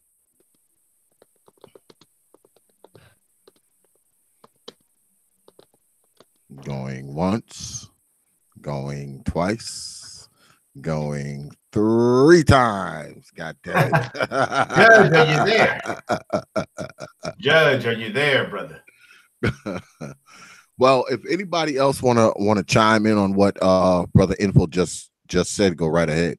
Yeah, I mean, it's true. I mean, this her persona has destroyed far more people than it has made rich, or was able to raise a family that was able to operate properly.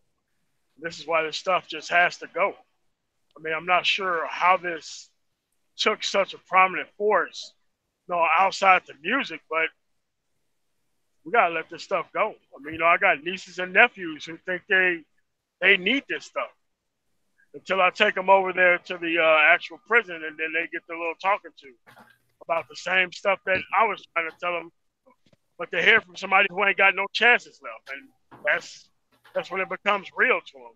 So, I mean, but there's a lot of adults who are not really hood who keep this stuff up too. So, Yeah, that's another thing too. When we have these parent conferences, I mean, some of the parents come in um, with I mean, we're talking about 50 something years old, with the sag and the gray cornrows and things like that, to where you can tell that there's He lack of said the growth. great cornrows. Brother, you should see it, man. And then you have to figure out what to say. Am I going to offend anybody? Because when you're complaining, when you have the parent conference and the child is there, and sometimes the parent is internalizing what you're saying about the child, because it's almost like you identify with that, you know. It'd be like, well, he's grabbing girls' butts in class. What's wrong with that? Yeah. You know, I mean, you sitting Oh there like, man. am I being punked? I thought this was a parent, you know. So It really hurts you know, if that's true, man. It really hurts if that's true. yeah, we have growth issues with parents, man. That's one of the reasons why you know, we're complaining a lot. Is Well, that okay? Well, go ahead, brother. The I thing, mean, you just go got to ahead, be bro. scared to say something to some of these people sometimes. I mean, sometimes, you Yeah, really they got to triggered. tread lightly because they'll want to beat your ass just because you can say something that even make them think. You don't even have to insult them directly, but just challenge their opinion. And that could be They- fighting with anybody that uses their brain. They're really triggered. You hit on the button, and it's like you got to damn near talk to the parent like you're their parent. Hmm. It's gonna be okay. Everything's gonna be all right. He just had a little problem in the classroom. You got to talk to him, like you're trying to calm a child down. It's I I mean, sad. forgot. it's scary. It's Well, scary. doesn't that speak though? Doesn't that speak to the maturity level of the parent? I mean, if you're a 50-year-old parent, okay, a 50-year-old parent, and you're walking in there with your pants down to your knees and your Hmm. damn fitted cap turned to the side, and you got on a big ass baggy jersey, a big ass baggy OJ Simpson jersey on, and when you see that kind of stuff, brother Art, I mean, uh, don't you? Not that you judge them, but when you see them walk up like that, and you have a student that gives you problems, does it ever make you say, when they walking in there to meet with you, does it ever make you say, hmm, No no wonder. wonder he acts like this? Do you ever? All the time. All the time. That's what I'm trying to make this meeting go as fast as possible because I know what's gonna go down. I feel like saying you got a badass kid. Bye. See you later. I just want to get out of there so What? fast. No wonder this little fella acts like this, man. so Look I who his goddamn parent is. so Well, all you gotta yeah, do, cause I I mean, but think about this. Go to a PTA. Just next time you bored people, go to a PTA meeting in the black community. oh, Watch how that's many what them people chicks be you see hitting on there. you.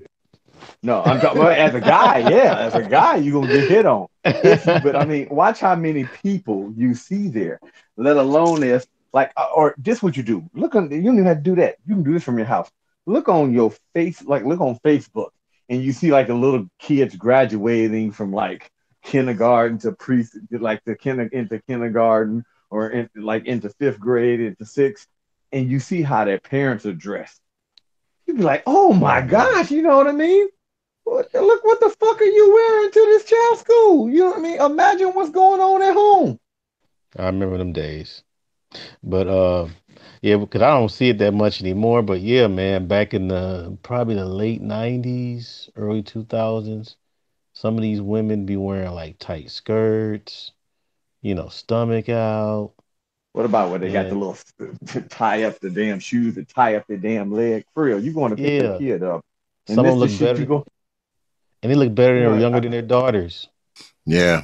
I But saw that last year, man. I went to my niece's graduation, and she was 12. I think she was graduating out of like the 6th grade or something. And man, let me tell you something. Those chicks, I was freaking appalled, man. I was kind of appalled in there. The way those women were dressed. Like, I mean, it was like, and the crazy thing is a lot of them had their little 12-year-old girls kind of dressed like that too. I was like, man, this is some straight up bullshit up in here, man. Those women, many of those women in there, man, they would dress like cocktail waitresses at the goddamn a Playboy mansion or some at the shit. titty bar, right? Yeah. And a lot of them, their daughters, their little 11, 12-year-old daughters, they had them dressed the same fucking way. I was like, man, these freaking hoes is out of the goddamn mind. And many of them, the whole time that the ceremony is going on, you would think they would be paying attention to what's going on in the ceremony. The whole time, shit, them hoes is in there like this. The whole time while the ceremony's going on, they selfieing and shit. They're not even paying attention to I should put that shit up because I taped that shit with my video camera. I should put that shit up, man, one day. I Don't get mean, me I started was on the fucking prom. appalled, man. You could hear me commentating on the tape, like, God damn, what the hell does this woman got on her daughter? And what the hell does she have on? Don't get me started on the prom, fam. it Prom. does. Oh, goddamn. Brother X, those sort of things represent the worst of our communities and not the best of our women. And the women are, you ever heard of the term, a woman, the way a woman carries herself? If you're with a woman in a relationship and a woman carries herself that way, a woman is a reflection of you as a man in terms of her representing you under your crest, as Brother X would say. Absolutely. So when I go out with my lady friend, and this is, I'm not trying to toot my own horn, but when we go out shopping and Toot stuff, Toot it, God damn it. Toot I it. go out, I'm not going to lie. I think that it is important for a man who covets a woman that has her shit together to provide provide for that woman if you covet that woman. But I go out with her and we go shopping, and a lot of things that she buys, she knows she buys things that she knows that I like.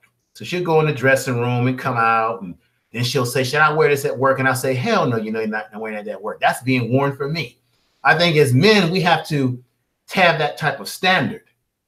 And with our women, and my lady, she automatically refers to me when we go out and buy things, or she has makeup and I'll look at her and I say, oh, I like the way that looks on you, baby. Yes, that's, that is important because you as the man are setting the standard for what you want your woman to be for you. But at the same time, you're setting a standard and saying, no, that's not to be worn here.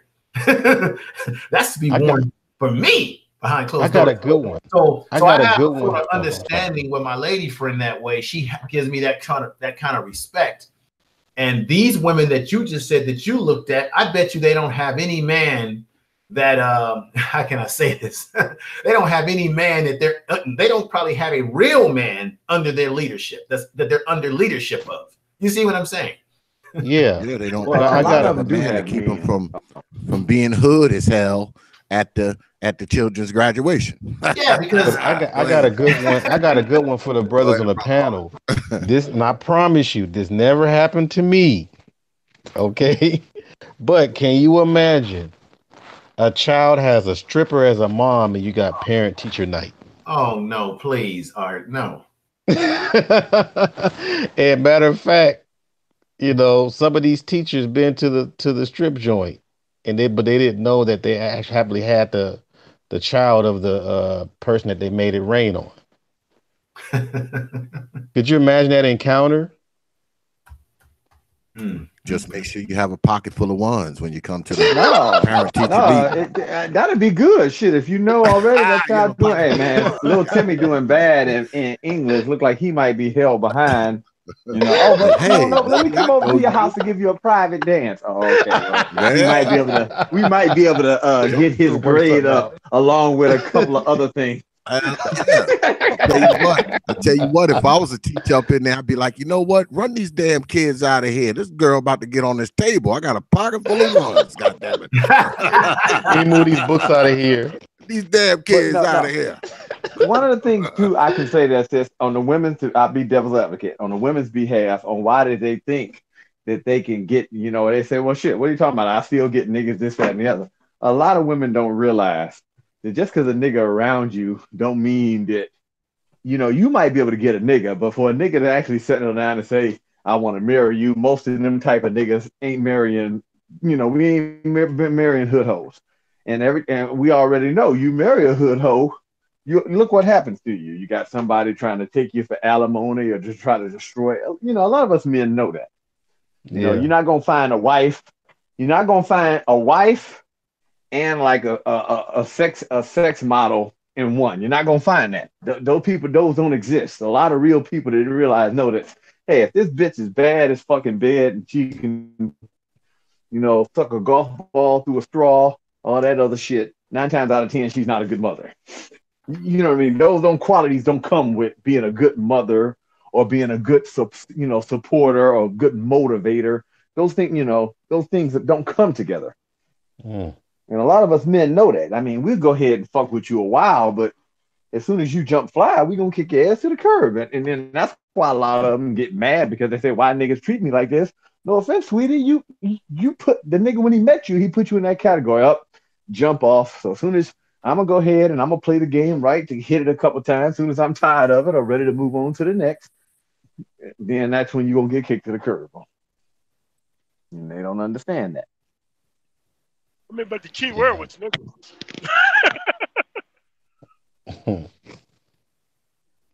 But isn't that's part of the whole hood thing too? I mean, if you can't separate that shit from the shit that's important, I mean, even up for instance, like we've just talked about a stripper being somebody's parent, and you would think that at the very least the stripper would come in there and she'd be dressed nice, she wouldn't have on the same outfit that she wouldn't be wearing the same outfit that she wear at the strip club. You would think that she would try to go conservative and try as hard as possible to not look like a stripper at the children's school.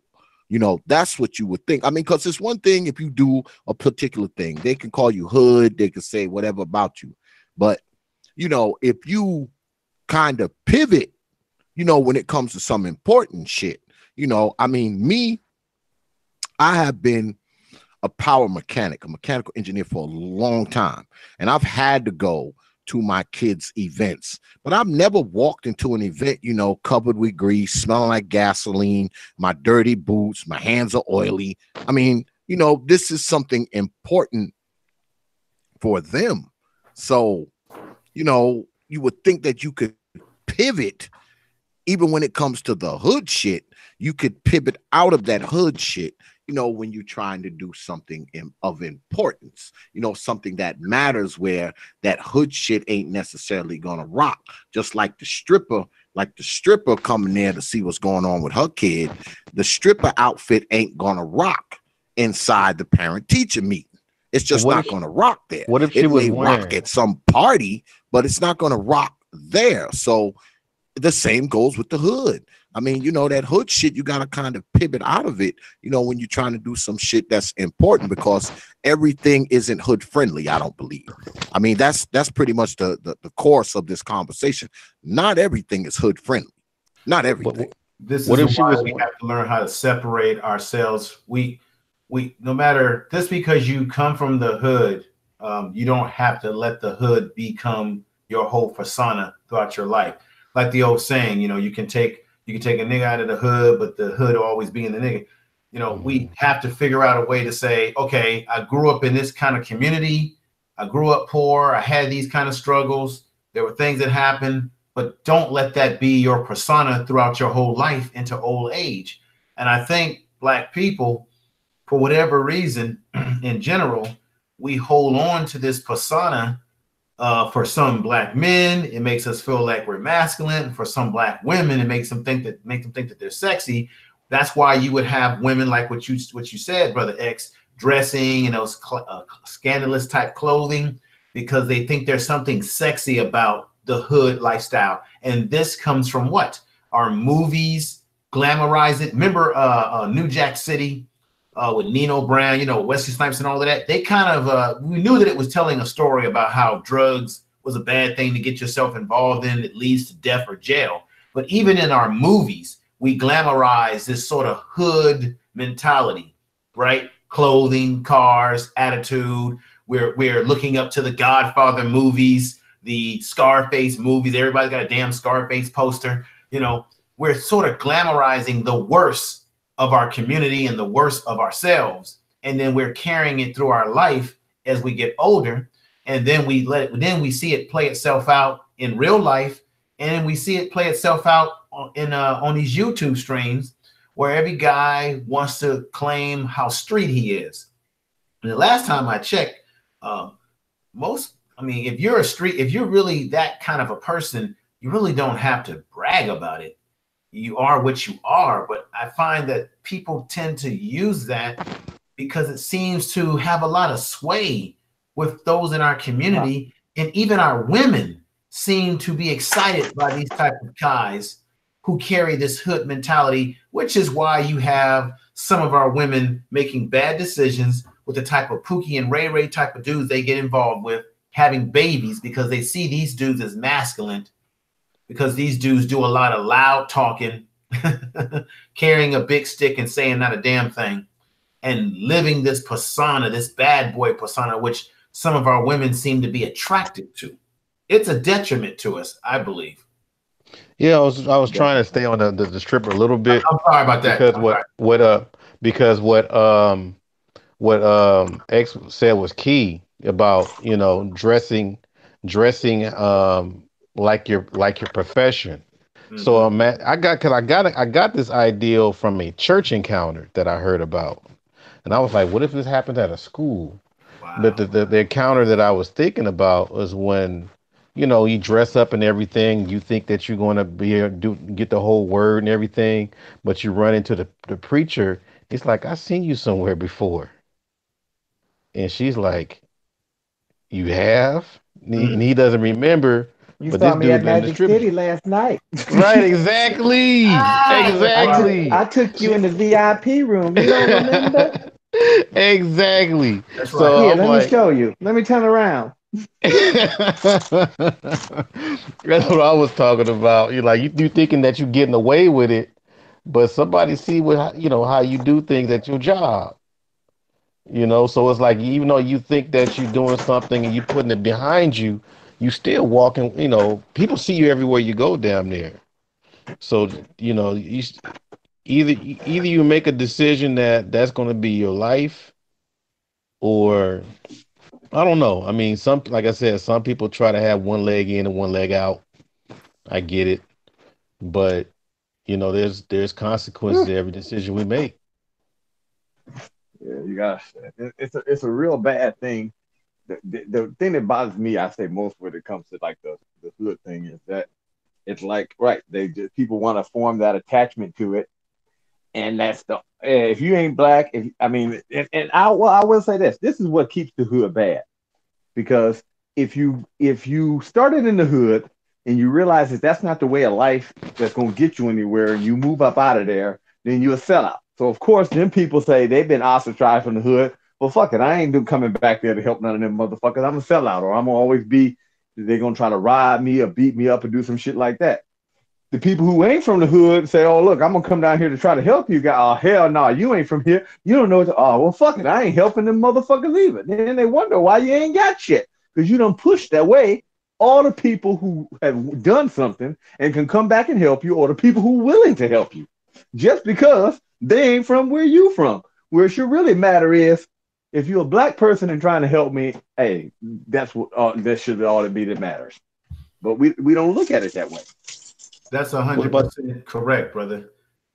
We should be more unified, and this is not an indictment to say, look, there's brothers that live in the hood, they live that lifestyle, they want to change their life. So there's brothers who want to change their life, then there's brothers who just squabble in that lifestyle, and that's all they know, and that's all they can talk. This is what really disturbs me, though, is that if you are a black man who does not subscribe to what you would call certain things that are associated with being hood-like, then you, like you said, brother Judge, you get ostracized. You become judged as a Oreo cookie by your community. I remember growing up, and I had my violin, and if you are a black youngster and you play an instrument that's not the typical instrument that you associate with black people, like trumpets and bass and shit like that, dancing or something like that. And if you talk a certain way, you'll have those in the quote unquote hood that will make fun of you and say, you're trying to act white. You're trying to be white. What are you playing that instrument for? What are you talking like that? Why are you even reading that? When I was growing up, I had dudes that would say that. Why are you reading that book, man? Shit. Hey, baby, how was work? And that's really a damn shame, because we should be celebrating the best of our people. We should be encouraging the best of our people. And being the best, to me, is not trying to be white. Why do we associate being the best of something with being white? But I got another one on that. Celebrate so much of this hood mentality. I never understand it. I got another one on this, brothers.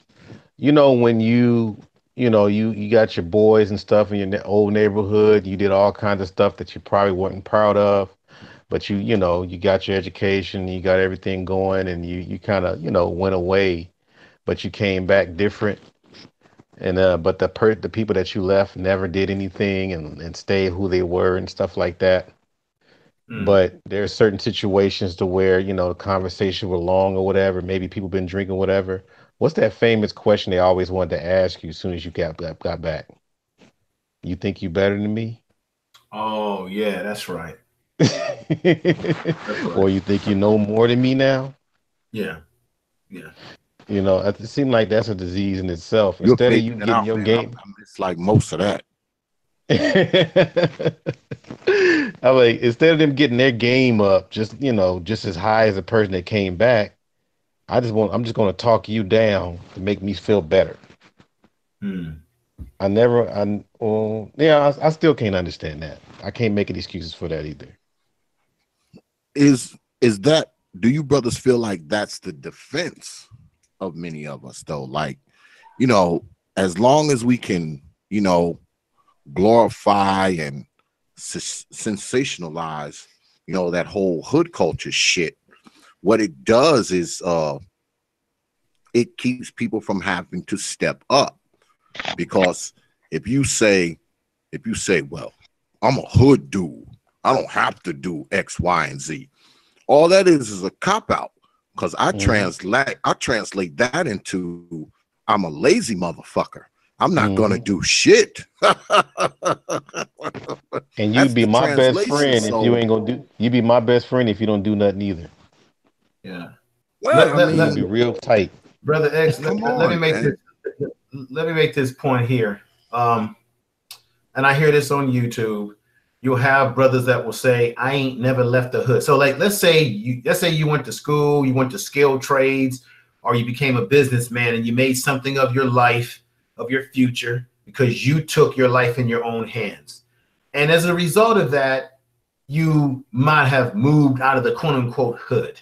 Okay. And I believe that a man should elevate themselves. You shouldn't stay put in one place. You should be elevating and seeing the damn world. But you'll have some people that will get on here and they'll say, I ain't never left the hood, and you left, but I didn't. And my question is, okay, I left and you didn't, but you're in the hood. And my question would be, what have you done to improve the hood that you still remain in, that you ostracize me because you say that I left it? As if as if it's a what do I call it? It's a sentence that you are born into the world, and no matter how much education you get or job skills you get, you're supposed to stay in a certain bubble. Is that how we're supposed to be born into the world? Just stay in one bubble, and then will be criticized by those who may be in that hood that they brag about, but they're not done. They have not and will not and have not done a damn thing to make any improvements in that quote unquote hood. And then when you may try to come back and do something in that quote unquote hood that you come from, now you get criticized because, oh, you think that you are a white man. Now I've seen this type of stuff.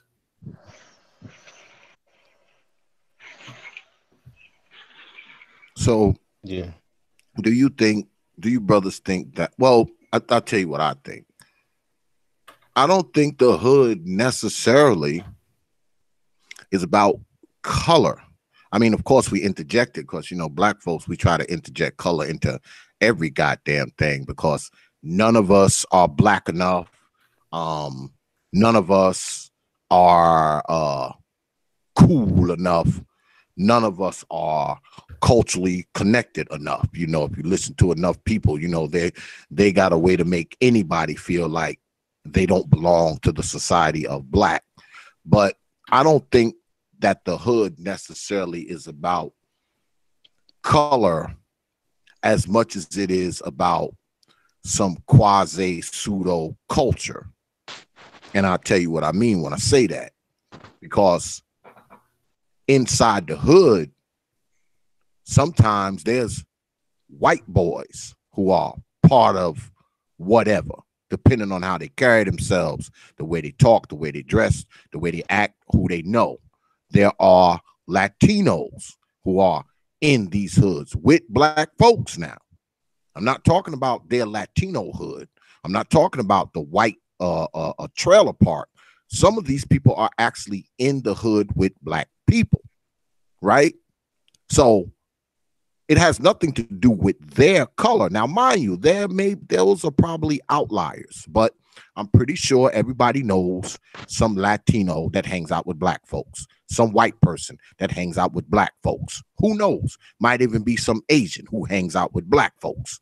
And they are part of that very hood that these black folks come from, that these black folks live in.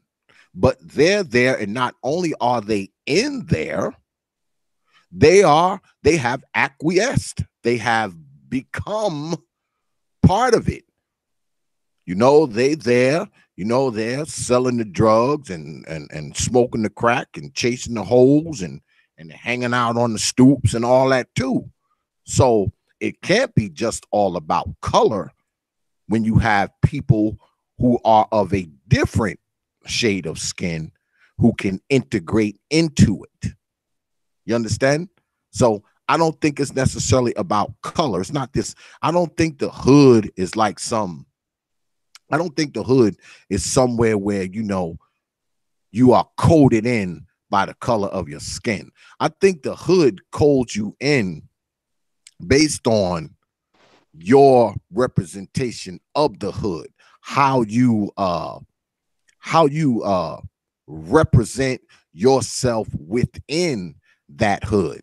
Now, the people outside of the hood can only try to aspire, if you will, to be like the people who are really from the hood. Talk the talk, walk the walk, use the vernacular, use the dialect, use the diction, wear the clothes, whatever you want to call it, whatever your interpretation of hood is. The people who are outside of that hood, they have to try to mirror the hood, because see, they never lived in it. So they're mirroring what they think the hood is. So the hood, I don't think necessarily is about color. I think the hood is more about some type of culture, some type of in a way, I think it's some type of protection. Because like I heard a brother say earlier tonight, many people in that hood never leave it. knowing that there's no opportunity there, knowing there's no money there, knowing there's a bunch of drugs and crack and crime and hoes and hookers and drunks and police and all that and shootings, and they know all of that is there, but somehow they never leave. Now, I know some people probably can't leave. They probably can't afford to leave. It could be due to their age or whatever. But what about the other people who don't fit that description? What about the people who could leave if they wanted to, but they don't? It's a comfort zone. The hood is a comfort zone for many of us because that's the one place that we can be in and not much is expected of us. Because see, when you come outside of the hood, different shit is expected of you. Especially if you're planning on trying to do something worth a damn. But see, if you're in the hood, many of us that are in there, we have no intention on doing anything worth a damn. So what do? We stay right freaking there. But anyway, I'm about to close this out. Any final words before we peel out of here, brothers? Yeah, Art. Brother X, thank you for having me on for the time. I want to say peace to all the brothers, Man of Tomorrow, Art, Judge. This is a great topic, brother. We have to do it again. It's a difficult topic because, some people may look at this and say that we may be ragging on brothers that are in the hood, that we think we're better. But at some time, I believe that we have to discriminate for the best in our people. And we have to somehow elevate ourselves. And even if you're from the hood, it does not mean that you can't elevate yourself, get off your ass, and do something for yourself. I believe that wholeheartedly. So thank you for having me on. Absolutely. Anytime, brother. Anybody else before we peel out? No, just thank me for having me on, and shout out to the panel. Peace. Peace, brother. Anyone else? Any final words before we peel out of here? Well, how to survive in South Central. No, I'm joking. No, I look at the hood as a rites of passage. You grab all your armor and things, and that's supposed to be able to give you some kind of fortitude to move on, but it shouldn't be something that'll take your whole body over. I mean, because it does go into the psychology factor, when you can't shake it off, but it really is supposed to be something damn near like boot camp, even down to how you make your money and all that kind of stuff, how you deal with people. But if you couldn't get through that or whatever, then basically you need to find some other interventions. But thank you for having me on the panel, and a shout out to Information Man, Brother Judge, Brother MOT, and yourself, Big Prophet.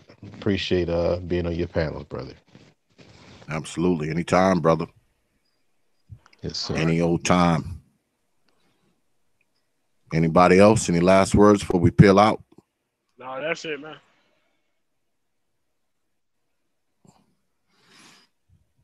Well, I'll say this before we blaze out. I mean, we spoke about the hood tonight, and the question I asked was to be or not to be hood. And that question can only be answered by you. Only you can decide whether or not you want to be hood. I mean, maybe to some people, there's a benefit to being hood. I mean, maybe there's a benefit to not conforming to the ways of mainstream society. Now, I say that, but also we know that mainstream society has kind of commandeered some hood shit. I mean, you see it on commercials, you see it on TV, you hear it on the radio. Mainstream society is using, hip hop music, and you see white folks and and Asian folks and Latino folks using quote unquote hood lingo, okay, on some of these commercials. So like I said earlier, they like the nuance of the hood and the verbiage and the mystique, but they don't really like it. That's why they ain't trying to move in it. But we as a people, now I know I said earlier that most of us don't live in some ran down hood, but enough of us do. And I know there's a lot of people in the hood who are trying their best, just like there's people in the hood who are not doing shit at all. And you got everybody in between. Now, people in the hood, I don't know if any of you are listening tonight, and I don't know which category you fall under, but make no mistake, like the brother said earlier, we're not trying to beat down the hood or disparage people in the hood, but we're also not trying to glorify it like it's this Negro paradise, because anybody that's living in there know it's not. Just like people who don't live in there know it's not. So, I mean, we're not beating it down, and we're also not glorifying it either.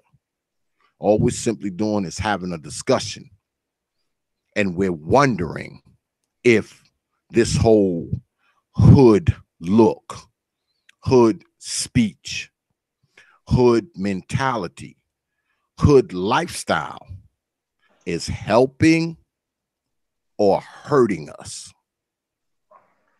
And guess what? That's something you're going to have to determine for yourself too. Because no matter how much we see it hurting you, if you don't realize it, doesn't matter. Likewise, if we see it helping you, if you don't see it, doesn't really matter, does it? Things like this are self-determined. And you have to eventually ask your own self, should I be or not be hood? I'm just saying. But anyway, I'd like to thank everybody for coming out tonight. This was a good show. I have a few not so familiar faces come through tonight. You know, that's always a good thing. You know, get a few new brothers coming through. That's always a good thing. I appreciate this coming through tonight. I want to thank everybody in the chat. I also want to thank my moderators for showing up tonight, doing what they got to do, always doing that. And most importantly, I want to thank you for coming out tonight, showing some support, spending some time with us and watching us. As I always say, you look down here, see, I don't got to give y'all my spiel about my other freaking media platforms, because see, they're all right here on this little tab right here. See that? So if you want to hit those pages up, go right ahead. Because it's not like you do it when I tell you anyway. So I might as well just subliminally put it in your mind throughout the whole show. Maybe that'll work better. But once again, I want to thank everybody for coming through. And also I want to thank my most distinguished guests, brother Info Man, my brother Art, brother MOT, and brother Judge for coming through tonight and sharing this concept, sharing this conversation. So once again, thank you everybody for coming through tonight. It is appreciated. Make sure you have your black behinds here next week, same time, same channel, 9:30 p.m. Eastern time for another DXL on the TPOT YouTube page. You already know. So with that, I will leave you with 3 words, like I always do. Open your mind. Dark Exodus. Peace, folks.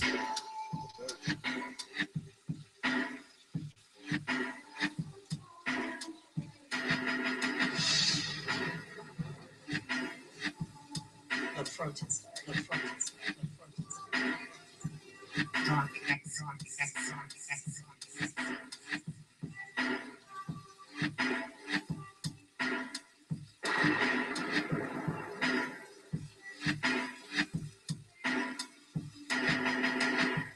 Open your mind.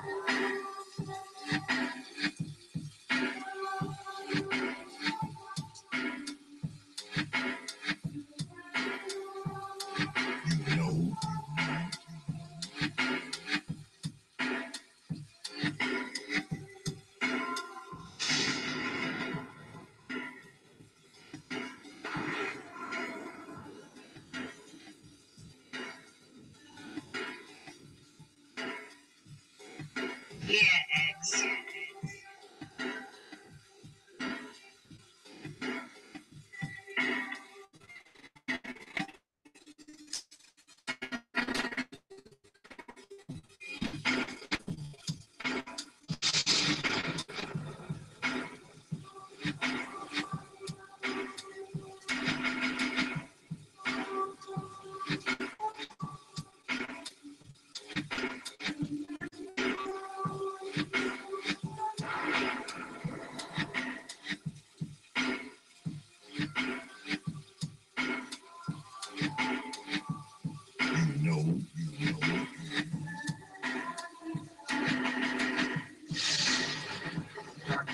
Darkness. You understand?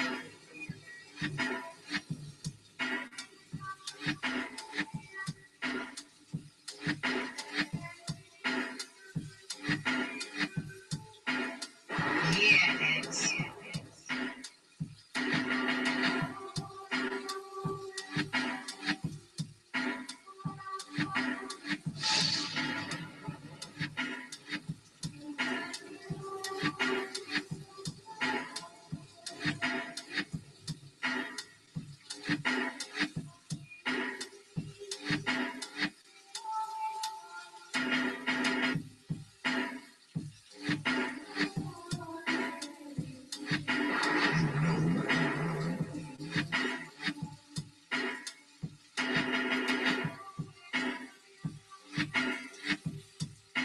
You understand?